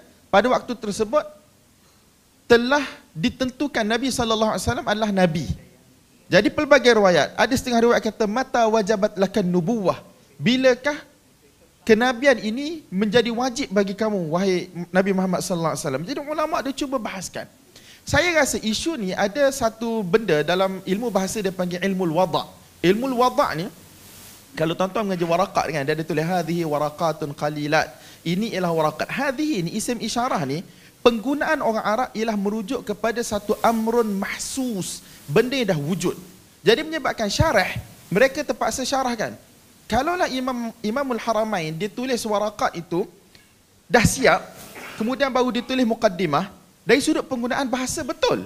Maksud dia kata hadhihi waraqat, maksudnya diisyaratkan kepada satu benda yang mahsus, benda yang dah wujud mahsus, dah ada. Kemudian kalaulah dia tulis muqaddimah dulu, kemudian baru nak tulis waraqat. Jadi dari sudut bahasa, sah tak penggunaan hadhihi itu? Boleh guna tak hadhihi? Jadi ulama takwil dia kata sebenarnya hadhihi ini dibenarkan guna sebab dia kata benda tu, apa yang nak ditulis tu dah memang ada wujud dalam kepala Imamul Haramain, wujudan qawiyan. Memang benda tu bukan nak fikir, nak kaji, bukan. Benda ada baru nak tulis je. Jadi sah untuk isyaratkan dengan hadhihi. Jadi timbul isu bila Nabi SAW jawab kuntu nabiyyan. Bila dia kata kuntu nabiyyan, aku adalah nabi, maksudnya mesti ada satu benda yang wujud. Jadi ulama bahas-bahaslah sehingga saya jumpa apa yang disebut oleh As-Subki, At-Taqis Subki, tak silap saya, ke At-Tajus Subki, saya tak pasti ayah ataupun anak. Dia kata Nabi SAW merujuk kepada apa? Merujuk kepada ruhihi syarifah, ruh baginda yang mulia, ataupun satu lagi merujuk kepada haqiqatih, iaitu hakikat Nabi. Dan As-Subki rahimahullah, saya tak ingat ayah atau anak, dia kata wal haqaiqu taqsuru anha uquluna wala ya'lamuha illallah. Lebih kurang gitu ayat dia. Nabi merujukkan kepada roh Nabi SAW. Ini memang qaul sebahagian ulama yang kata memang roh ni dicipta awal. Kemudian ataupun merujuk kepada hakikat Nabi. Cuma dia kata hakikat ni benda yang manusia tak tahu. Akal manusia tak tahu. So bila ulama yang terima hadis ni pun kata hakikat sebenar di sebalik tu kita tak tahu. So apa faedah kita bercakap panjang-panjang? Sebab tu saya suka Ibn Rajab rahimahullah bila dia tulis kitab Fadlu Ilmi Salaf ala Ilmi Khalaf. Kelebihan ulama salaf berbanding dengan ulama khalaf ialah ulama salaf ni mereka cakap sikit, tak panjang. Mereka tak nak berfalsafah panjang-panjang. Tidak, tetapi ulama khalaf ni mereka berfalsafah panjang-panjang. Kadang-kadang tulis tapi tidak ada keberkatan dalam percakapan mereka ataupun makin menimbulkan kecelaruan, kekeliruan. Kita bukan nak tuduh ulama, tuan-tuan. Tapi kita nak bawa satu benda dalam kehidupan kita sebagaimana disebut oleh Abdullah bin Mubarak, iyyaka wa an tatakallama fi mas'alatin laisa laka fiha imam. Janganlah kamu bercakap tentang sesuatu perkara yang mana kamu tidak ada panutan sebelum tu. Jadi kita tak nak bercakap, sebarkan pada masyarakat, sebarkan kepada masyarakat lah, orang awam tu utamanya, benda-benda yang mana tidak memberi manfaat kepada mereka dunia dan juga akhirat. Katakanlah betul Nabi SAW, roh baginda ialah ciptaan pertama. Hal yang bani alaihi amal, ada amal dah umat kena buat. Ataupun kalau benda ini tidak diurus dengan baik, dia akan membawa kepada satu benda besar seperti kesyirikan. Saya tengok Ustaz Nudrus, Dr. Rasli pun sebut la tuturuni. Nabi kata jangan kamu melebih-lebihi dalam puji aku. Kama atrat an-nasara, sebagaimana Nasara telah melampau-lampau dalam memuji. Nabi tak akan cakap benda tu, tuan-tuan. Kenapa dalam masalah kubur, bila para sahabat balik daripada Habasyah, cerita di dalam gereja-gereja mereka adanya patung-patung. Nabi SAW kata la'natullah 'alal yahud wan nasara ittakhadhu qubur anbiya'ihim. Dalam setengah riwayat wasalihihim masajid. Kenapa Nabi highlight benda tersebut? Sebab Nabi nak jaga tauhid di kalangan umat ini. Betul tak, tuan-tuan? Sebab tu kalau kita tengok maqasid wahyu, orang kata maqasid ni apa ya? Tujuan, objektif wahyu, sama ada wahyu Quran ataupun sunnah, kita tak akan jumpa benda yang pelik-pelik seperti istighathah dan seumpamanya. Itu yang kita imani. Bila hari nuzul Quran, kita cuti nuzul Quran. Bila hari maulid, kita berarak. Tapi maqasid wahyu dalam Quran, maqasid wahyu dalam hadis, kita tak nak amalkan dalam kehidupan. Kita tak nak sebarkan. Allah Subhanahu Wa Taala cerita berkali-kali, orang kafir pun bila di lambung ombak, di tengah lautan yang mengganas, da'awullah mukhlishina lahuddin. Tiba-tiba kita nak bawa riwayat terpencil, ya ibadallah, ya fulan, ya fulan. Di mana riwayat-riwayat ini fi daw'il maqasid, di bawah pancaran cahaya maqasid daripada wahyu Quran dan juga hadis. Tak ada, tuan-tuan. Nabi SAW dalam hadis-hadis pun cerita benda yang mana umat perlukan. Sebab tu sebagaimana disebut daripada Imam Malik rahmatullahi alaih, dia kata berdasarkan ayat al-yawma akmaltu lakum dinakum tadi, dia kata benda yang mana bukan agama pada zaman Nabi, benda itu tidak akan jadi agama pada hari ini. Man lam yakun yawma idzin dinan, benda yang tidak jadi agama pada zaman Nabi SAW, falaysa al-yawma dina, benda itu tidak akan jadi agama. Sebab benda yang umat perlu dah cukup, tuan-tuan. Jadi berbalik kepada apa dah soalan tadi? Soalan tadi adakah dalam bab syama'il, bab sirah? Okey, dia berkait dengan soalan saya dah sentuh tadi. Sepatutnya ulama hadis yang berada di atas jalan mutaqaddimin, mereka akan berkeras di tempat yang ulama berkeras. Maksudnya bila sampai perawinya matruk, munkarul hadis, takallamu fih, jadi mereka tidak akan masukkan riwayat itu di dalam kitab yang mana dipersembahkan kepada orang awam ataupun jadi kitab pengajian. Tidak. Mereka akan masukkan dalam kitab-kitab hadis maudhu', hadis-hadis yang begitu dhaif. Jadi ulama tahu dah, duduk hadis ni dalam kitab ini masalah dia. Ini dia punya permasalahan. Fulan matrukul hadis, fulan muttarah, fulan muttaham bil kadhib, fulan. Tapi tuan-tuan, apa masalah? Apabila datang ulama, apabila mereka semakin menjauhi jalan ahli hadis. Benda ini disebut oleh Khattabi rahimahullah yang meninggal tak salah saya 388 atau 387. Dia dah kata berlaku infisal, iaitu berlaku infisal apa? Berlaku terpisah antara ahli hadis juga ahli fiqh. Ahli hadis tidak tahu fiqh, ahli fiqh tidak tahu hadis. Jadi pada waktu tersebut mula gerakan wujud, tuan-tuan, untuk membukukan ilmu ulumul hadis. Ar-Ramah Hurmuzi 360 dalam Al-Muhaddithul Fasil. Kemudian datangnya Al-Hakim Abu Abdullah tahun 405 sehinggalah datang gerakan ulumul hadis, takhrij dan seumpamanya. Sebab apa? Sebab orang dah tak tahu nak berinteraksi dengan riwayat. Tidak pelik tuan-tuan, apabila datang ulama yang terkebelakang ni, mereka kutip hadis daripada Al-Kamil fi Du'afa'ir Rijal oleh Ibn Adi. Mereka persembahkan seolah-olah itu ialah hujah. Ataupun tulis di bawah tu, bila kita takhrij, ataupun mereka kata rawahu Ibn Hibban fil Majruhin. Padahal kita tahu, kitab tu, dia punya metodologi ulama-ulama adalah untuk bagi tahu ini kesilapan yang berlaku dalam riwayat. Tetapi kerana berlakunya ketidakcermatan, benda yang saya dan tuan-tuan kena terima. Ulama kita ala ra'si wal ain, tetapi laisu bima'sumin. Mereka bukan orang yang maksum. Ulama-ulama mengkritik. Ulama-ulama hadis utamanya mengkritik apabila mereka bermudahan dalam riwayat. Jadi tuan-tuan, kalau kita ikut kaedah Ibn Hajar ni rahmatullahi alaih, meninggal 852-853 Hijrah, dia dah buat satu kesimpulan. Hadis dhaif boleh digunakan untuk fadail dan seumpamanya dengan syarat. Betul tak? Ulama dah cuba tutup dah. Ulama dah cuba tutup dengan syarat hadis itu tidak terlalu dhaif. Syarat yang pertama mesti saya dan tuan-tuan terima ialah hadis itu tidak terlalu dhaif. Tapi bila Dr. Rara buat pembentangan tadi, dalam Mawahib Laduniah sebagai contoh, wa fil khabar. Bawalah nur Nabi Muhammad berada dalam belakang Adam AS 1000 tahun. Kemudian naik ke dahi 1000 tahun. Kemudian sini 1000 tahun. Jadi benda tu datang daripada mana? Wa fil khabar. Benda tu terlepas masuk. Sedangkan Ibn Hajar kata mesti hadis tu khafifud dha'af sebagai contoh. Dia punya kelemahan ringan. Bagaimana kita nak tahu lemah ringan kalau kita tidak ada sanad yang jelas dan lengkap di hadapan kita? Dr. Rara kata ada hadis yang mana? Ada sanad. Tetapi majahil. Sanad muzlim. Bagaimana sanad yang gelap gelita boleh bawa kita jumpa cahaya? Benda mustahil, tuan-tuan. Tetapi kalau kita cakap macam ni, dia akan kata, kamu lebih pandai daripada ulama. Sebab tu dalam pengajian hadis, dia ada satu benda yang menjadi keresahan di kalangan ulama-ulama hadis masa, iaitu aliran mutaqaddimin dan juga mutaakhirin. Orang kata pemisah antara aliran mutaqaddimin dan mutaakhirin antaranya ialah berkeras dalam masalah ilalul hadis. Kita cuba untuk kembalikan pengajian hadis ini sebagaimana zaman Syu'bah ibn al-Hajjaj, sebagaimana zaman Abdul Rahman ibn Mahdi, Yahya ibn Sa'id al-Qattan, zaman Ibn Ma'in, Imam Ahmad bin Hanbal, Ali ibn al-Madini. Kita nak kembalikan kepada zaman tu. Diambil sesuatu perbahasan hadis daripada ahli dia. Tidak kira lah Suyuti sebut, kalau Suyuti sebut menyalahi apa yang a'immah nuqat mutaqaddimin katakan, kita akan letak tepi Suyuti. Ustaz kita pesan pada kita, Syekh Mujib Al-Khatib, bila kita ziarah dia, dia kata apa? Dia kata an-naqad la yanfil ihtiram. Kritik tidak menafikan kita ihtiram, hormat. Wal ihtiram la yanfil naqad.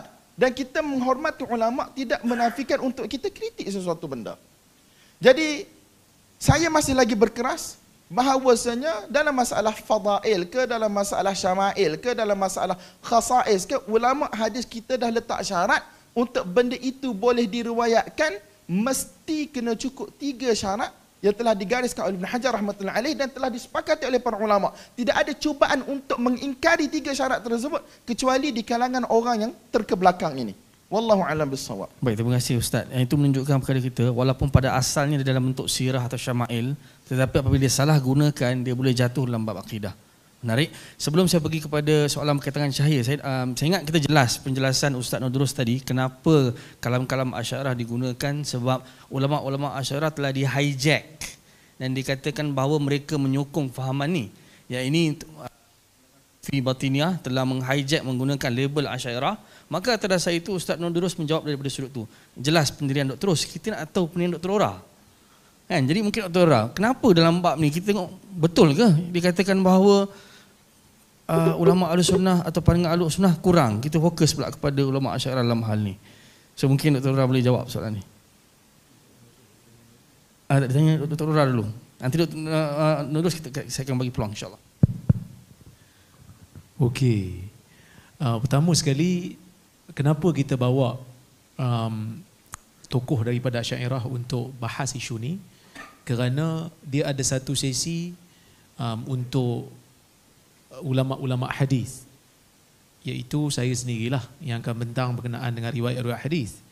Kemudian Dr. Basri dia bawa umum, maksudnya fatwa-fatwa daripada kalangan ulama ahli sunnah. Yang ketiganya, kita minta Ustaz Noor untuk bentangkan berkenaan dengan pandangan-pandangan ulama Asy'ariyah. Sebab apa? Sebab kebanyakan mereka yang pro kepada Nur Muhammad ini, mereka menggunakan lambang Asy'ariyah. Jadi kita nak tahulah, Asy'ariyah ni, dalam Asy'ariyah tak ada ke yang bantah benda ni? Jadi bila kita tengok, oh rupanya ada yang bantah benda ni. Dan ada, tadi Ustaz Noor sebutkan, dalam kitab-kitab Asy'ariyah yang awal pun, benda-benda ni taklah dibincangkan sebagai satu pegangan yang mesti diimani oleh orang kata apa, orang yang beraliran Asy'ariyah. Jadi kita dapatlah satu kesimpulan. Apa kesimpulannya? Maksudnya bila kita buat seminar ni, kita tak bersetuju dengan kita mengatakan tidak ada asas yang jelas. Ini bukan isu Wahabi ataupun Asy'ariyah. Ini isu Ahli Sunnah. Sesama kita boleh bersatu, kita boleh bersepakat dalam satu platform yang sama. Kan? Dan kita pun di KUIPS ni, bahkan di Perlis ni pun, kita dalam usaha untuk buat satu definisi Ahli Sunnah wal Jamaah dengan satu definisi yang luas. Yang kita tidak meminggirkan mana-mana aliran daripada kalangan Ahli Sunnah ni. Kita luaskan. Kita bukan sempitkan. Mungkin kita ada berbeza di mana-mana, tetapi perbezaan itu kita, macam Maulana Nasi'i sebut tadilah, al-naqad la yanfil ihtiram wal ihtiram la yanfil naqad. Kan, maksudnya kita menghormati tapi tak menyebabkan kita orang kata apa, susah hati untuk kita menyatakan kita tak setuju. Dan juga tak setuju tu tak menafikan kita untuk menghormati. Kan? Contohnya macam saya sendiri pun kadang-kadang ada berbeza pendapat dengan rakan-rakan Salafi pun. Kan? Ada juga Salafi-Salafi yang kritik saya bila bermajlis dengan Ustaz Noor. Kena teruk kami berdua kan. Tapi tak ada masalah kerana perbezaan itu biasa. Yang kita rasa, kita pun biasa kritik orang. Jadi bila orang kritik kita tu, yang mana kita rasa boleh jawab, yang mana tak boleh jawab, tak apa, kita diam je lah. Kan? Itu pendirian kita di KUIPS. Kita boleh duduk sekali. Ingat lagi masa dekat Jordan, Lim Kit Siang datang. Kami jemput, duduk, berucap. Kami tanya soalan. Astora Jabat datang. Kami buat majlis, tanya soalan. Masa tu siapa lagi? Dr. Masyitah datang. Masa tu kebanyakan mahasiswa semua bukan pro Barisan Nasional. Kan? Zaman tu kuat tu lawan kan. PAS dengan Barisan Nasional kuat. So bila Dr. Masyitah datang, dia mewakili Barisan Nasional. So tanya soalan betul-betul. Tapi lepas pada tu makan sekali, boleh berkenalan sekali. Itu yang kita cuba wujudkan di sini. Kita panggil apa? Mutual respect. Kan? Maksudnya kita menghormati, dalam masa yang sama kita boleh berbeza. Wallahu a'lam. Baik, sebelum saya bagi pada Ustaz Nurul, saya nak minta komen sikit daripada Ustaz Nasim berkaitan dengan isu ni. Boleh Ustaz sikit? Berkaitan apabila kita bersama-sama dalam satu keluarga Ahlussunnah wal Jamaah membahaskan perkara ni. Apa pandangan Ustaz? Maksudnya Asy'ariyah dengan Salafiyah duduk sekali bincang berkaitan dengan isu ni. Bagi saya tak ada masalah. Yang di sini menunjukkan maknanya kesepakatan kita di dalam kebenaran. Tak ada isu pun bila mana di dalam usaha nak membawa kebenaran, nak mempertahankan ajaran yang dibawa oleh Nabi SAW di dalam daripada kepalsuan, maka kita bersatu. Kita maknanya tidak kita mengenepikan masalah perbezaan dari sudut metodologi, pemahaman, akidah dan sebagainya, yang selagi mana tidak lari daripada landasan Al-Quran dan Sunnah, maka kita ketepikan masalah tersebut untuk kita mendepani benda yang lebih besar lagi. Baik, sebenarnya Ustaz Nurul dah bahas benda ni dalam slide. Okey, boleh? Silakan saya benarkan sikit. Tapi jangan lama Ustaz Nurul, insya-Allah. Saya buat self-criticism sikit untuk, maksud dia kritik dalaman kepada aliran Asy'ariyah itu sendiri. Sejujurnya, saya tanya awak, aliran mana lebih terdedah untuk terima khurafat Nur Muhammad ini? Ada golongan Salafiyah yang mudah untuk terpedaya dengannya. We have to respect that. Golongan Asy'ariyah kena buka mata. Ada tak golongan W ekstrim yang akan terkesan dengan khurafat Nur Muhammad ni? Tak ada. Yang terdedah kepadanya adalah Asy'ariyah. Kenapa? Saya jelaskan. Kerana Asy'ariyah daripada dulu sampai ke hari ini, antara dia punya emblem dia punya mohor dia adalah dia berinteraksi dengan falsafah. Betul? Sahabat-sahabat salafiyah kita yang Wahabi pun dia elak. Betul? Tak ada falsafah dalam agama. Ada bagusnya, ada tak bagusnya. Aliran Asy'ariyah bila mendedahkan diri kepada falsafah, pasti akan ada yang syahid. Sebab falsafah ni dia ada racunnya. Ya, dia ada racunnya. Dia adalah satu medan pertempuran. Siapa nak masuk? Siapa nak berlawan dengan ahli falsafah Greek ni? Siapa nak berlawan dengan ahli falsafah Parsi? Siapa nak berlawan dengan ahli falsafah India? Mungkin ada yang kata tak payah lawan. Cukup untuk kita bawa Al-Quran dan hadis Nabi SAW. Timbul satu masalah, apabila aliran-aliran ini, ahli-ahli falsafah ini telah masuk ke dalam masyarakat. Mereka sampai ke Baghdad, betul? Pada waktu itu. Mereka sampai ke kota-kota Islam yang besar-besar. Macam mana ulama nak handle waktu tu? So terpaksalah sebahagian para ulama kata, okey, nak tak nak kita kena tahu. What are they talking about? Kamu cakap apa ni? Hari ni teori evolusi. Berapa ramai yang nak betul-betul faham teori evolusi ni apa benda ni? Apa falsafah di sebaliknya? Apa the intricacies, kehalusan-kehalusan teori-teori evolusi ni? Siapa yang nak layan saya tanya? Kena tak baca? Kena tak ambil tahu? Kena tak rod buat jawab balas? Kena. Tapi tak semua orang nak buat benda ni sebab dia ada bahaya dia juga. Ada juga orang yang kaji teori evolusi, akhirnya dia murtad. Ada yang kaji Neoplatonism, akhirnya dia kata Neoplatonism lebih baik daripada Islam. Ada yang siasat Syiah, jadi Syiah. Ada SB seorang, ya, saya pernah dengar. Bila mengkaji aliran sesat, ada kemungkinan orang yang mengkaji itu juga boleh terikut ajaran itu. Bahkan daripada awal niat nak sanggah, boleh berubah hati. Di situ kita kena hari-hari doa, ya muqallibal qulub wal absar, tsabbit qulubana ala dinika wa ala ta'atik. Kadang-kadang tertimbul teruja, menarik idea ni. Macam mana dia boleh terfikir macam tu? Hebat kajian dia. Balik kepada Quran, biar Quran bersihkan balik. Balik kepada hadis Nabi SAW, biar dibersihkan balik.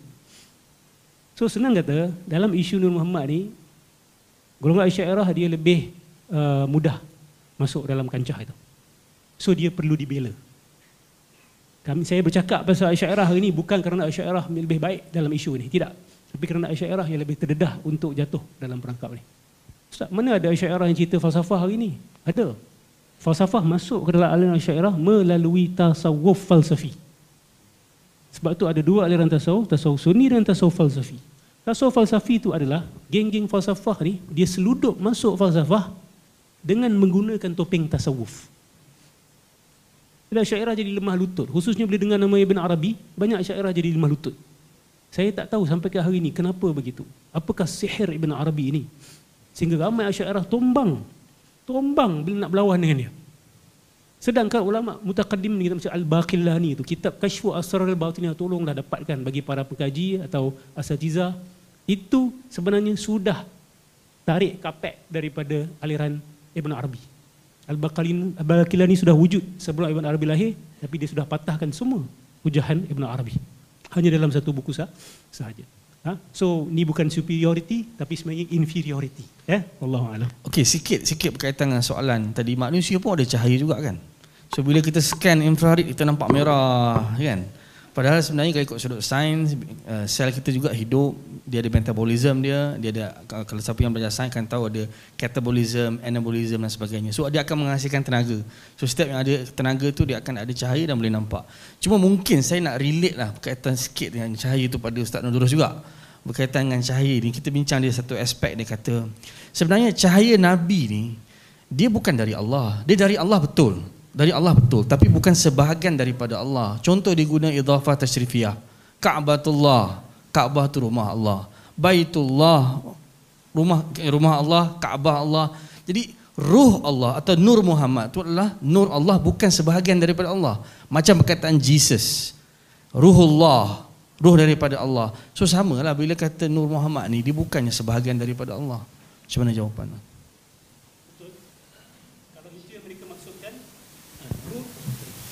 Kalau itu yang mereka maksudkan, Nur Muhammad yang berdasarkan ayat qad ja'akum minallahi nurun, dan mereka mencipta satu istilah Nur Muhammad untuk merujuk kepada ayat itu dengan maksud hidayah yang telah datang kepada kamu cahaya dan kitab yang menjelaskan. Cahaya di situ ada ulama menafsirkan sebagai Nabi SAW. Tak silap saya Ibn Abbas, ada salah satu tafsirannya nurun di situ adalah Rasulullah SAW, atau sebenarnya majoriti sebenarnya majoriti menafsirkan itu Rasulullah. Quran juga ada ayat nurun anzalna. Nurun anzalna itu merujuk kepada Al-Quran.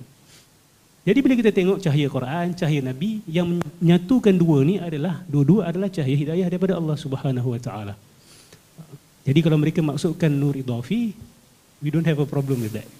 Tapi bila dia cerita pasal 5 poin Nur Muhammad yang saya bawa tadi tu, khususnya nombor 2, 3, 4, 5 tu, then we have serious problem. Ya, Allah. Okey, baik. Sekarang kita pergi soalan seterusnya. Kita ada lagi 25 minit insya-Allah. Tadi saya lihat ada yang kat tangan, ada sesiapa. Oh, okey. Yang belakang dulu. Yang kopi merah tadi. Beli belakang sekali kopi merah. Okey. Okey. Bismillahirrahmanirrahim. Nama saya Nabil Iqbal bin Zainuddin. Saya pelajar Akidah dan Pemikiran Islam, kuis ataupun sekarang UIS, Universiti Islam Antarabangsa Selangor. Baik, soalan saya, orang awam yang tak ada kefahaman mendalam tentang dalil, kadang kita bawa dalil menyanggah dan ada pihak lain yang membawa dalil menyokong. Kalau kita sebagai yang mengkaji ataupun ahli akademik, kita boleh bahagikan mana betul mana salah. Tapi bagi orang awam, dia nampak itu pun dalil dan ini pun dalil. Jadi macam mana mereka nak didedahkan dengan kebenaran itu sendiri? Mana satu yang lebih benar, mana satu yang lebih tepat? Dan saya tengok kebanyakan pelajar, bukan ada yang pelajar aliran agama Islam, bukan aliran agama Islam pun, bila dia orang dah susah untuk faham perkara yang dakik mendalam, mereka akan mudah masuk Islam tu, bukan masuk Islam, maksudnya nak jadi ustaz tu senang je, ajak orang selawat, lepas tu dah settle, lepas tu dah boleh goreng macam-macam. Jadi tak kisahlah sesiapa jawab. Okay, soalan tu sebenarnya complicated, saya mudahkan. Maksudnya bila kita ada khilaf, orang awam macam saya tak tahu, tak faham, tengok ni logos ni tontikos apa semua kan, yang ni pula okey je, tak ada masalah. Saya rasa macam okey je, tak ada masalah. Jadi orang awam dia akan rasa ada syubhat, tak tahu nak membezakan. Jadi apakah kaedah paling mudah bagi orang awam? Saya bagi kepada Ustaz Nasai, silakan.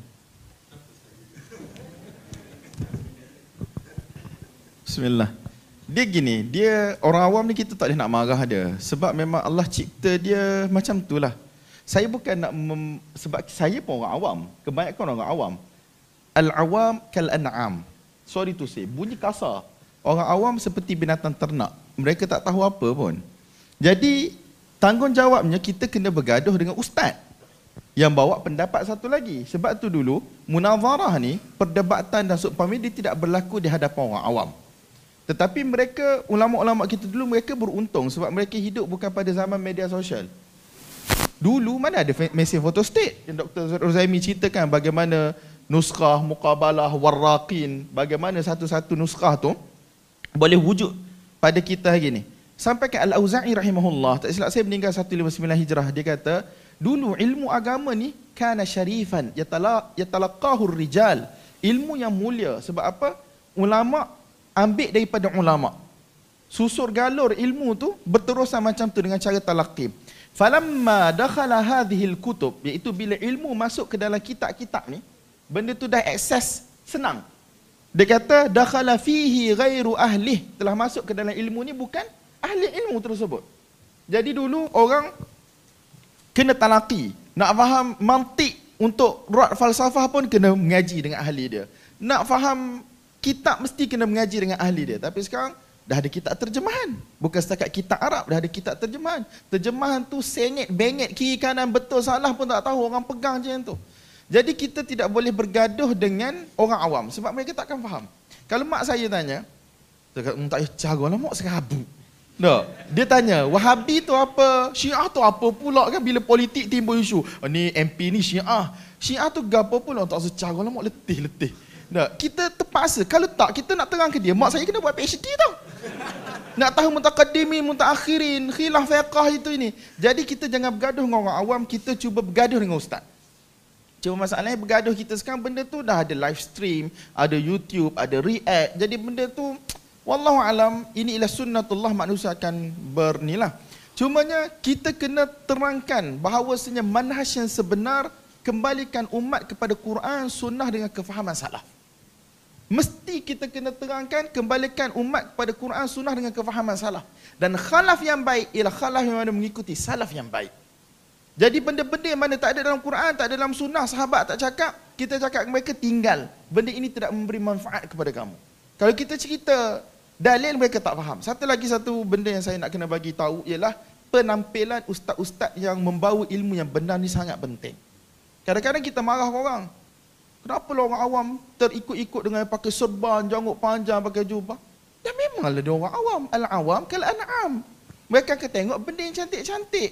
Kalau kita jenis tak jaga penampilan kita, kita tak jaga kita punya haibah, waqar sebagai ahli ilmu, orang tidak akan tengok. Kita tidak akan ambil ilmu daripada kita. Jadi kita jangan salahkan kecuali diri kita. Kita tidak pandai untuk menyampaikan dan kita tidak hikmah menyampaikan. Wallahu a'lam bissawab. Baik, so kesimpulannya ialah dalam kes ni orang awam, Al-Quran kata dalam surah Al-Anbiya 21:7, surah An-Nahl surah 16:43, fas'alu adzikra in kuntum la ta'lamun. Tanya orang yang berilmu. Cuma dalam kes tadi, bila kita memang pening dan sebagainya, kita tinggalkan dan ambil jalan paling selamat. Itu tadi yang kesimpulan apa yang Maulana sebut. Baik, soalan seterusnya tadi, silakan.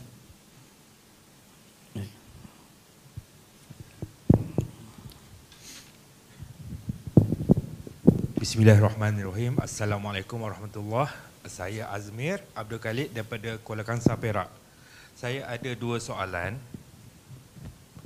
Tak kisah pun siapa-siapa nak jawab. Soalan pertama saya ialah, jika dilihat sangat jelas kebanyakan orang awam mengikuti seperti mana Maulana cakap tadi, apa yang asatizah tetapkan. Jadi jika kita lihat sekarang ni, kebanyakan asatizah di Malaysia, saya kata umumlah, mereka kelihatan begitu tegas dalam isu-isu fiqh dan isu-isu hukum, tapi kelihatan sangat berlapang dada dalam isu-isu akidah. Kita boleh tengok pun beberapa hari ni ada isu keropok lekor. Walaupun ada 2-3 pendapat, tapi dia pilih satu pendapat dan dia hukumkan terus neraka.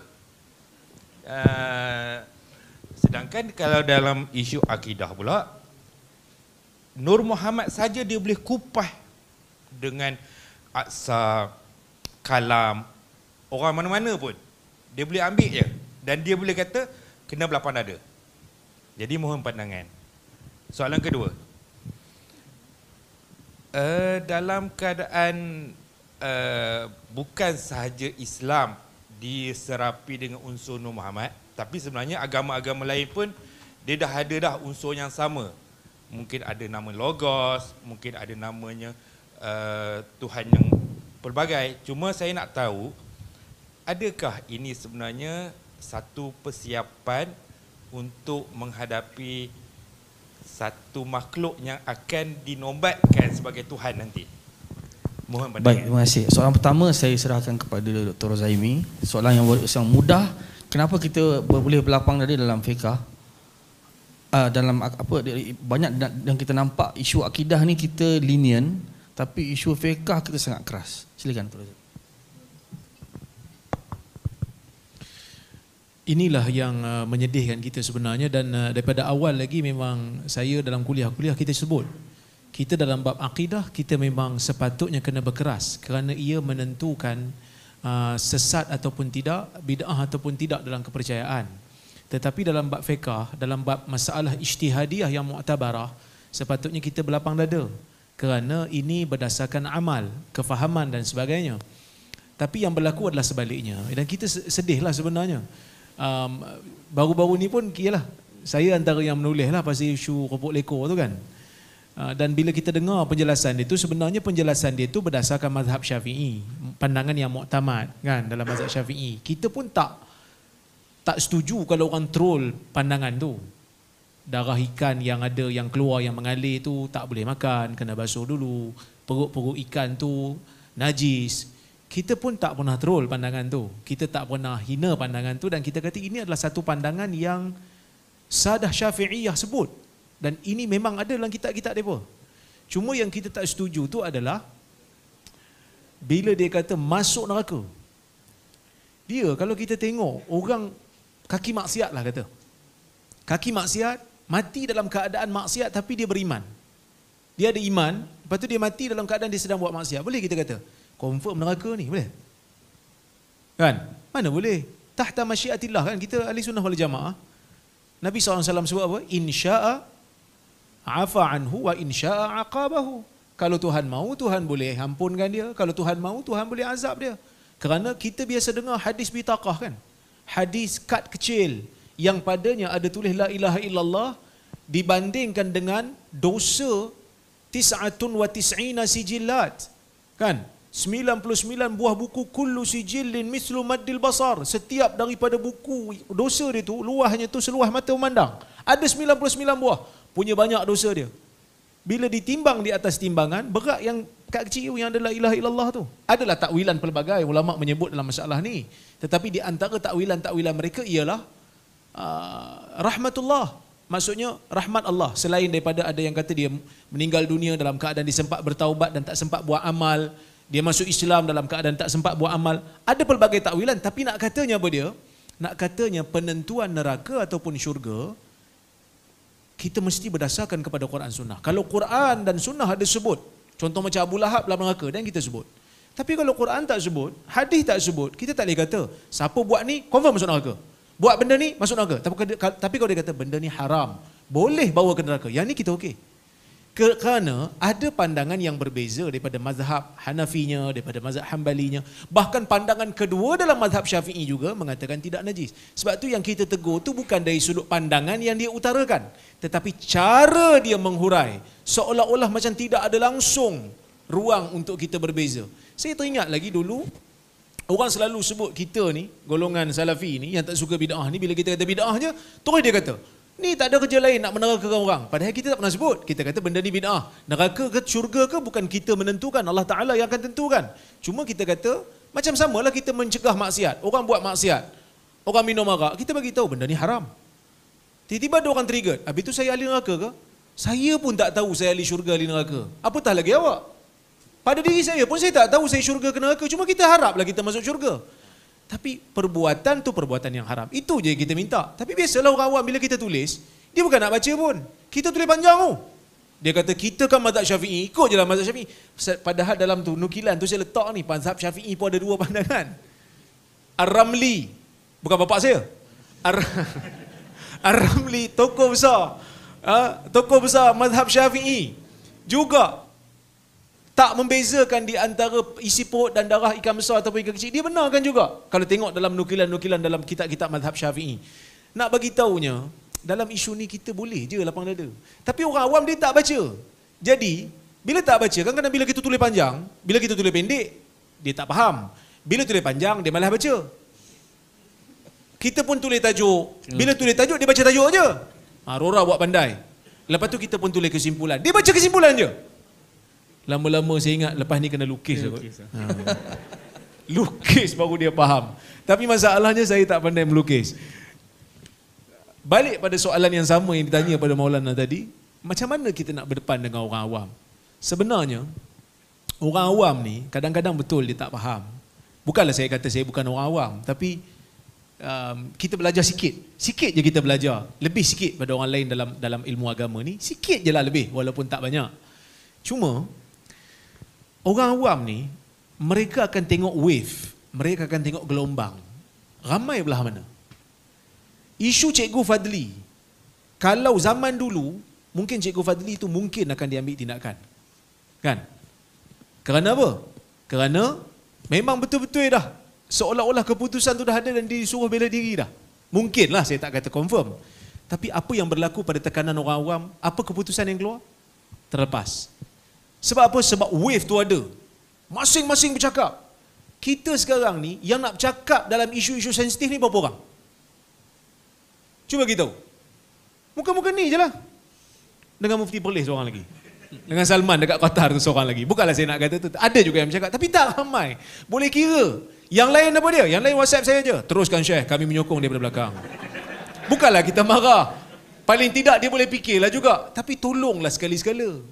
Ada juga pelajar-pelajar hadis mesej saya, doktor kena buat begini, doktor kena buat begini, doktor kena buat begini. Saya kata, Syekh, ana letih je.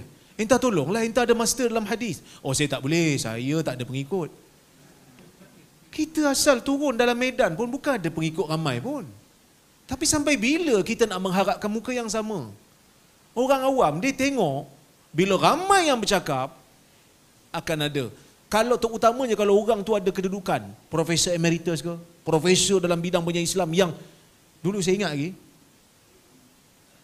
kecoh isu Ibn Taymiyah sumber pengganas. 3-4 tahun lepas. Kecoh dalam paper, dalam media sosial, disebut oleh otoriti sebahagiannya. Kita tak setuju, kita cakap kita tak setuju. Bahkan kami sampai buat seminar pun, bagi tahu Ibn Taymiyah ni punya ketokohan. Kat UIA tu ada bilik seminar nama Ibn Taymiyah. Tak pernah kita jumpa lagi, alhamdulillah. Alumni UIA ni yang pengganas. Tak ada lagi. Ni pun UIA ke? Ni pun UIA ke? Kan? Kita UIA. Maksudnya alhamdulillah, tokoh-tokoh ataupun kita kata lepasan-lepasan UIA ni tak ada lagi jadi pengganas. Alhamdulillah. Ada yang jadi rektor kat universiti pun ada. Alhamdulillah. Tapi nak bagi tahu pada, nak bagi tahu bila seorang profesor bercakap emeritus, dia tegur, dia kata jangan kaitkan Ibn Taymiyah dengan pengganas. Diam terus. Kita memerlukan orang yang ada kedudukan, yang dihormati dalam masyarakat, cakaplah isu ni. Jangan diam. Kerana kalau kita diam, orang awam akan tengok 2-3 orang bercakap, yang ni memang selalu bercakap isu ni pun. Semua dia nak bantah. Kan? Kita akan penat. Yang kami-kami ni pun sebenarnya akan penat. Kan? Kita akan penat. Tapi kita memerlukan tenaga baru. Tapi bukan saya kata tak ada langsung. Ada. Cuma kita mengharapkan ramai lagi. Ramai lagi. Kalau boleh tuan-tuan, buat tim. Buat grup WhatsApp sama-sama. Kan? Buat grup WhatsApp sama-sama. Bincang sama-sama. Nak buat tulisan, nak jawab. Suruh 5-6 orang baca. Ini sedekah kita. Saya nak sebut. Kami ada tim penyelidik. Untuk Naqsyabandi umpamanya kan. Isu nak lawan pemikiran Nazim Haqqani. Kami ada tim kami. Yang kerja tanpa gaji. Sampai pukul 3 pagi pun saya tengok, dia pun ni tak tidur ke? Bincang, bahas. Ada yang buat, tengok video ni buat summary, tengok video ni buat summary. Kita rasa happy. Sebab apa? Sebab kita dibantu. Kita dibantu. Jadi, kena ramai lagi. Barulah orang awam dia akan buka mata tengok, rupanya ramai yang sebut, muncul orang ni. Lama-lama kebenaran yang terlalu banyak membina ombak yang besar, orang terpaksa ikut, orang terpaksa follow. Itulah yang saya harapkan, insya-Allah. Jadi pelajar-pelajar KUIPS kena daripada sekarang kena bina foundation yang kukuh. Bina asas ilmu yang betul. Kan, jangan saya nak balik kampung je rumah. Bukanlah tak boleh kampung kan. Tapi nak bagi tahunya waktu belajar ni waktu di mana kita dapat ilmu yang banyak. Cari ilmu. Pergi talaqi, tengok YouTube daripada Saudi ke, daripada Mesir ke, daripada mana-mana yang bermanfaat. Daripada kita habiskan waktu, buang masa. Kami-kami yang tua ni, murid-murid purba ni, kalau kenangkan masa kememuda dulu, rasa macam menyesal juga main PS banyak. Kan? Tapi nak buat macam mana? Masa dah berlalu. Waktu kalian, waktu di mana buku PDF banyak, ya, buku dekat Maktabah Syamilah pun berlambak. Zaman kami tak ada benda-benda ni. Gunakan sebaiknya. Pastikan dalam semester baca buku yang berkaitan dengan subjek yang kita ambil sebanyak mungkin. Kerana sem depan kita tak jumpa dah subjek tu. Mungkin tak baca dah buku yang berkaitan dengan subjek tu. Ini nasihat daripada murid purba kepada murid-murid yang muda remaja. Kan? Walaupun tadi orang Kuala kan? Orang Kuala pun sebut ayah juga bukan ayah. Baik, terima kasih banyak. Baik, Ustaz Nandurus, Atman, Logos, Tios, adakah ni semua mahu kepada Dajjal? Harap tak muak dengan nama-nama ni. Atman, Logos apa semua. Okey, berkenaan dengan isu Dajjal ni, ya. Kita kena kenal gelaran Nabi Isa tu apa? Al-Masihu Isa Ibn Maryam. Apakah gelaran Dajjal? Full name dia dikenal sebagai apa? Al-Masih Ad-Dajjal. Apa maksud Al-Masih Ad-Dajjal? Al-Masih yang palsu. So dia akan impersonate siapa? Dia akan ikut siapa Dajjal nanti? Dia boleh datang, dia akan mendakwa dan berlakon sebagai siapa? Nabi Isa. Okay. Sekarang Nabi Isa ada dua image. Satu image seorang Nabi, lagi satu image human God. God human. Okay? Hypostatic union. Gabungan dua nature. Sistem untuk mengangkat si Dajjal ni untuk jadi Tuhan dah ada ke belum? Dah. Dia just hanya perlu repeat apa berlaku kepada Nabi Isa saja. Apakah teori yang akhirnya mengangkat Nabi Isa menjadi Tuhan? Teori apa? Kalau kita baca Council of Nicaea tu, Logos juga. Maksudnya hakikat Muhammadiyah lah. Kalau dalam bersih kita. Okay. Hakikat Muhammadiyah ni dia tak berhenti dekat situ. Dia orang dakwa hakikat Muhammadiyah ni boleh menjelma dalam tubuh-tubuh yang berbeza. So bila dia menjelma dalam tubuh-tubuh yang berbeza, ada tak di sana kemungkinan Dajjal ni dia akan datang dan dia kata, akulah Logos. Kepada orang Kristian dia akan kata, akulah Logos. Kepada orang Islam dia akan kata apa? Akulah hakikat Muhammadiyah. Akulah kutubuz zaman. Kutub tu apa? Apa sifat-sifat kutub?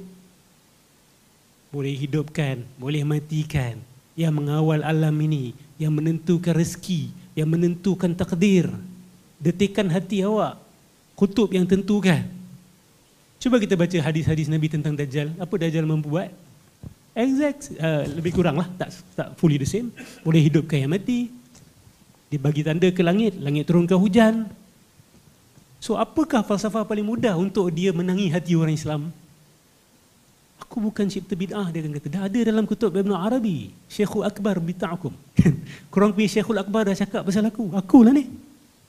Dan kalau nak tahu, Khatamul Awliya, penutup wali yang Ibn Arabi selalu cerita, siapa tu Khatamul Awliya yang dimaksudkan? Dia kata itu adalah Isa. Dan Isa versi dia siapa sebenarnya? Saya nak tanya. Isa versi Ibn Arabi siapa? Kena dengan siapa? Ibn Arabi kata akan keluar Khatamul Awliya, penutup sekalian wali. Dialah kutubuz zaman. Dia boleh buat segala-galanya yang wali buat, segala-galanya yang kutub buat. Dialah hakikat Muhammadiyah, dialah insan kamil. Siapa yang kena dengan dia ni? Siapa yang akan datang, yang akan bawa semua sifat-sifat tu? Dajjal ni. So bila kita lihat sejarah Kristian, macam mana dia orang boleh daripada mengagungkan seorang Nabi kepada menyembah satu makhluk yang tak wujud.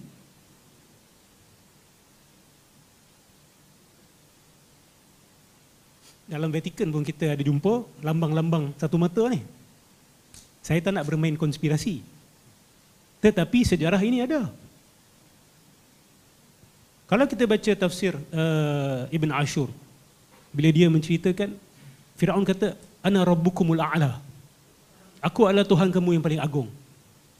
Ibn Ashur kata, macam mana dia boleh sampai rumusan tu? Macam mana dia boleh anggap diri dia Tuhan paling agung?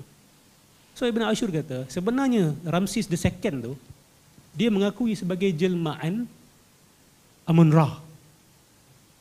Dan bila kita kaji falsafah Amun-Ra ni, Logos.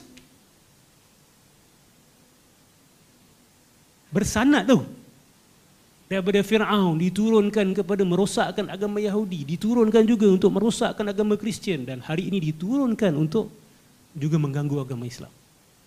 Jadi saya tak terkejut. Saya tak kata pasti. Saya tidak terkejut kalau teori ini jugalah yang akan Dajjal pakai. Buat apa nak create new theory? It works. Throughout history, dia berkesan dan dia berjaya merosakkan agama Tauhid. So just repeat the same strategy. Dan dah ada pengikut pun. Dah ada pun orang yang berjaya benda-benda ni. Sebab tu saya bawa 10 ayat pertama Al-Kahf tadi tu. Perhatikan betul-betul. Tadabbur betul-betul 10 ayat pertama tu. Cerita apa? Ada riwayat lain kata 10 ayat terakhir, betul? Awakhir Al-Kahf. Nabi kata suruh hafal 10 ayat terakhir. Cuba banding 10 ayat pertama dengan 10 ayat terakhir Al-Kahf. Dia mirror image tau. Dan penutup Al-Kahf adalah tentang Nabi sallallahu alaihi wasallam. Jangan melampau mengagungkan Nabi. 10 ayat pertama Al-Kahf tentang bagaimana manusia mengambil hamba sebagai anak Tuhan, kan? Menisbahkan Tuhan ada anak. Ittakhazallahu walada subhanah. So saya pun cenderung untuk mengatakan itu, ya. Wallahu a'lam.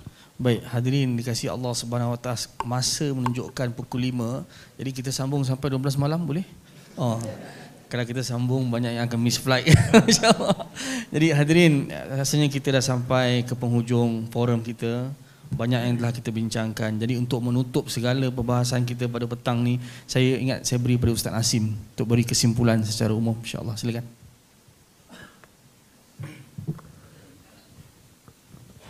Bismillahirrahmanirrahim. Alhamdulillah wassalatu wassalamu ala Rasulillah.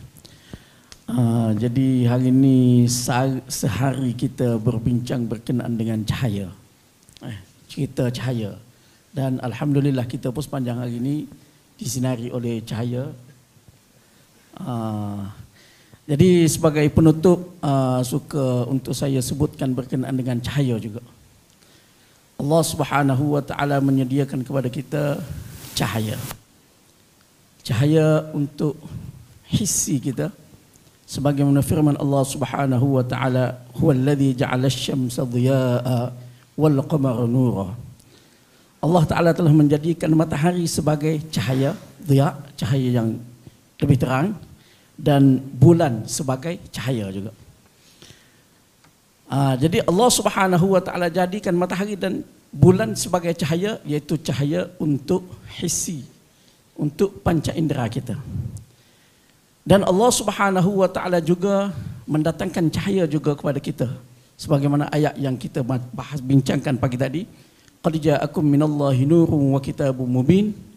Telah datang kepada kamu cahaya dan kitab yang menjelaskan, yahdi bihillahu manittaba'a ridwanah subulas salam wa yukhrijuhum minadh-dhulumati ilan nur.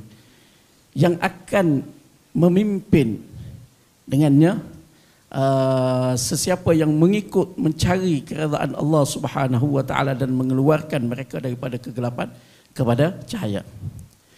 Jadi Allah Subhanahu wa taala sediakan dua-dua cahaya untuk kita, dan Allah Subhanahu wa taala berikan kemampuan kepada kita untuk memperolehi cahaya-cahaya tersebut. Allah Subhanahu wa taala berikan kepada kita mata untuk kita memperolehi dapat memperolehi cahaya hissi tadi, syams, qamar, lampu dan sebagainya. Dan Allah Subhanahu wa taala menyediakan juga kepada kita hati, akal, dan naluri fitrah. Yang mana dengannya kita dapat menilai, kita dapat menerima cahaya ma'nawi. Cahaya daripada Allah Subhanahu wa taala. Cahaya daripada Nabi sallallahu alaihi wasallam.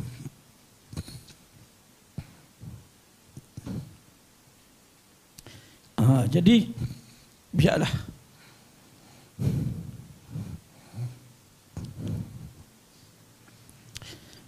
kita tergolong dari kalangan orang yang Allah Subhanahu wa taala sebutkan.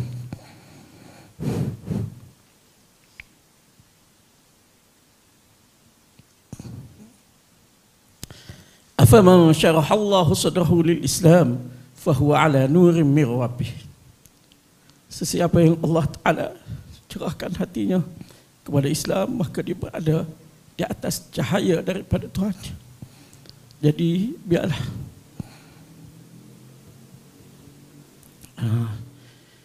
kita berharap semoga Allah Taala pilih kita memperolehi cahaya nubuwah, cahaya maknawi, dan sentiasa berada daripada mendapat cahaya daripada Allah Subhanahu wa taala.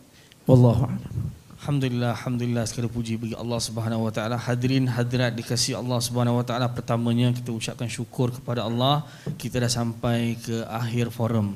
Saya moderator ingin mengucapkan terima kasih kepada semua yang hadir pada di pentas kita ini, yang membahaskan secara ilmiah, bukan emosi semata-mata, tetapi atas dasar cinta kepada Nabi SAW. Quran kata dalam surah Ali Imran surah 3 ayat 31, qul in tuhibbunallaha fattabi'uni yuhibbukumullah wa yaghfir lakum dhunubakum wallahu ghafurur rahim.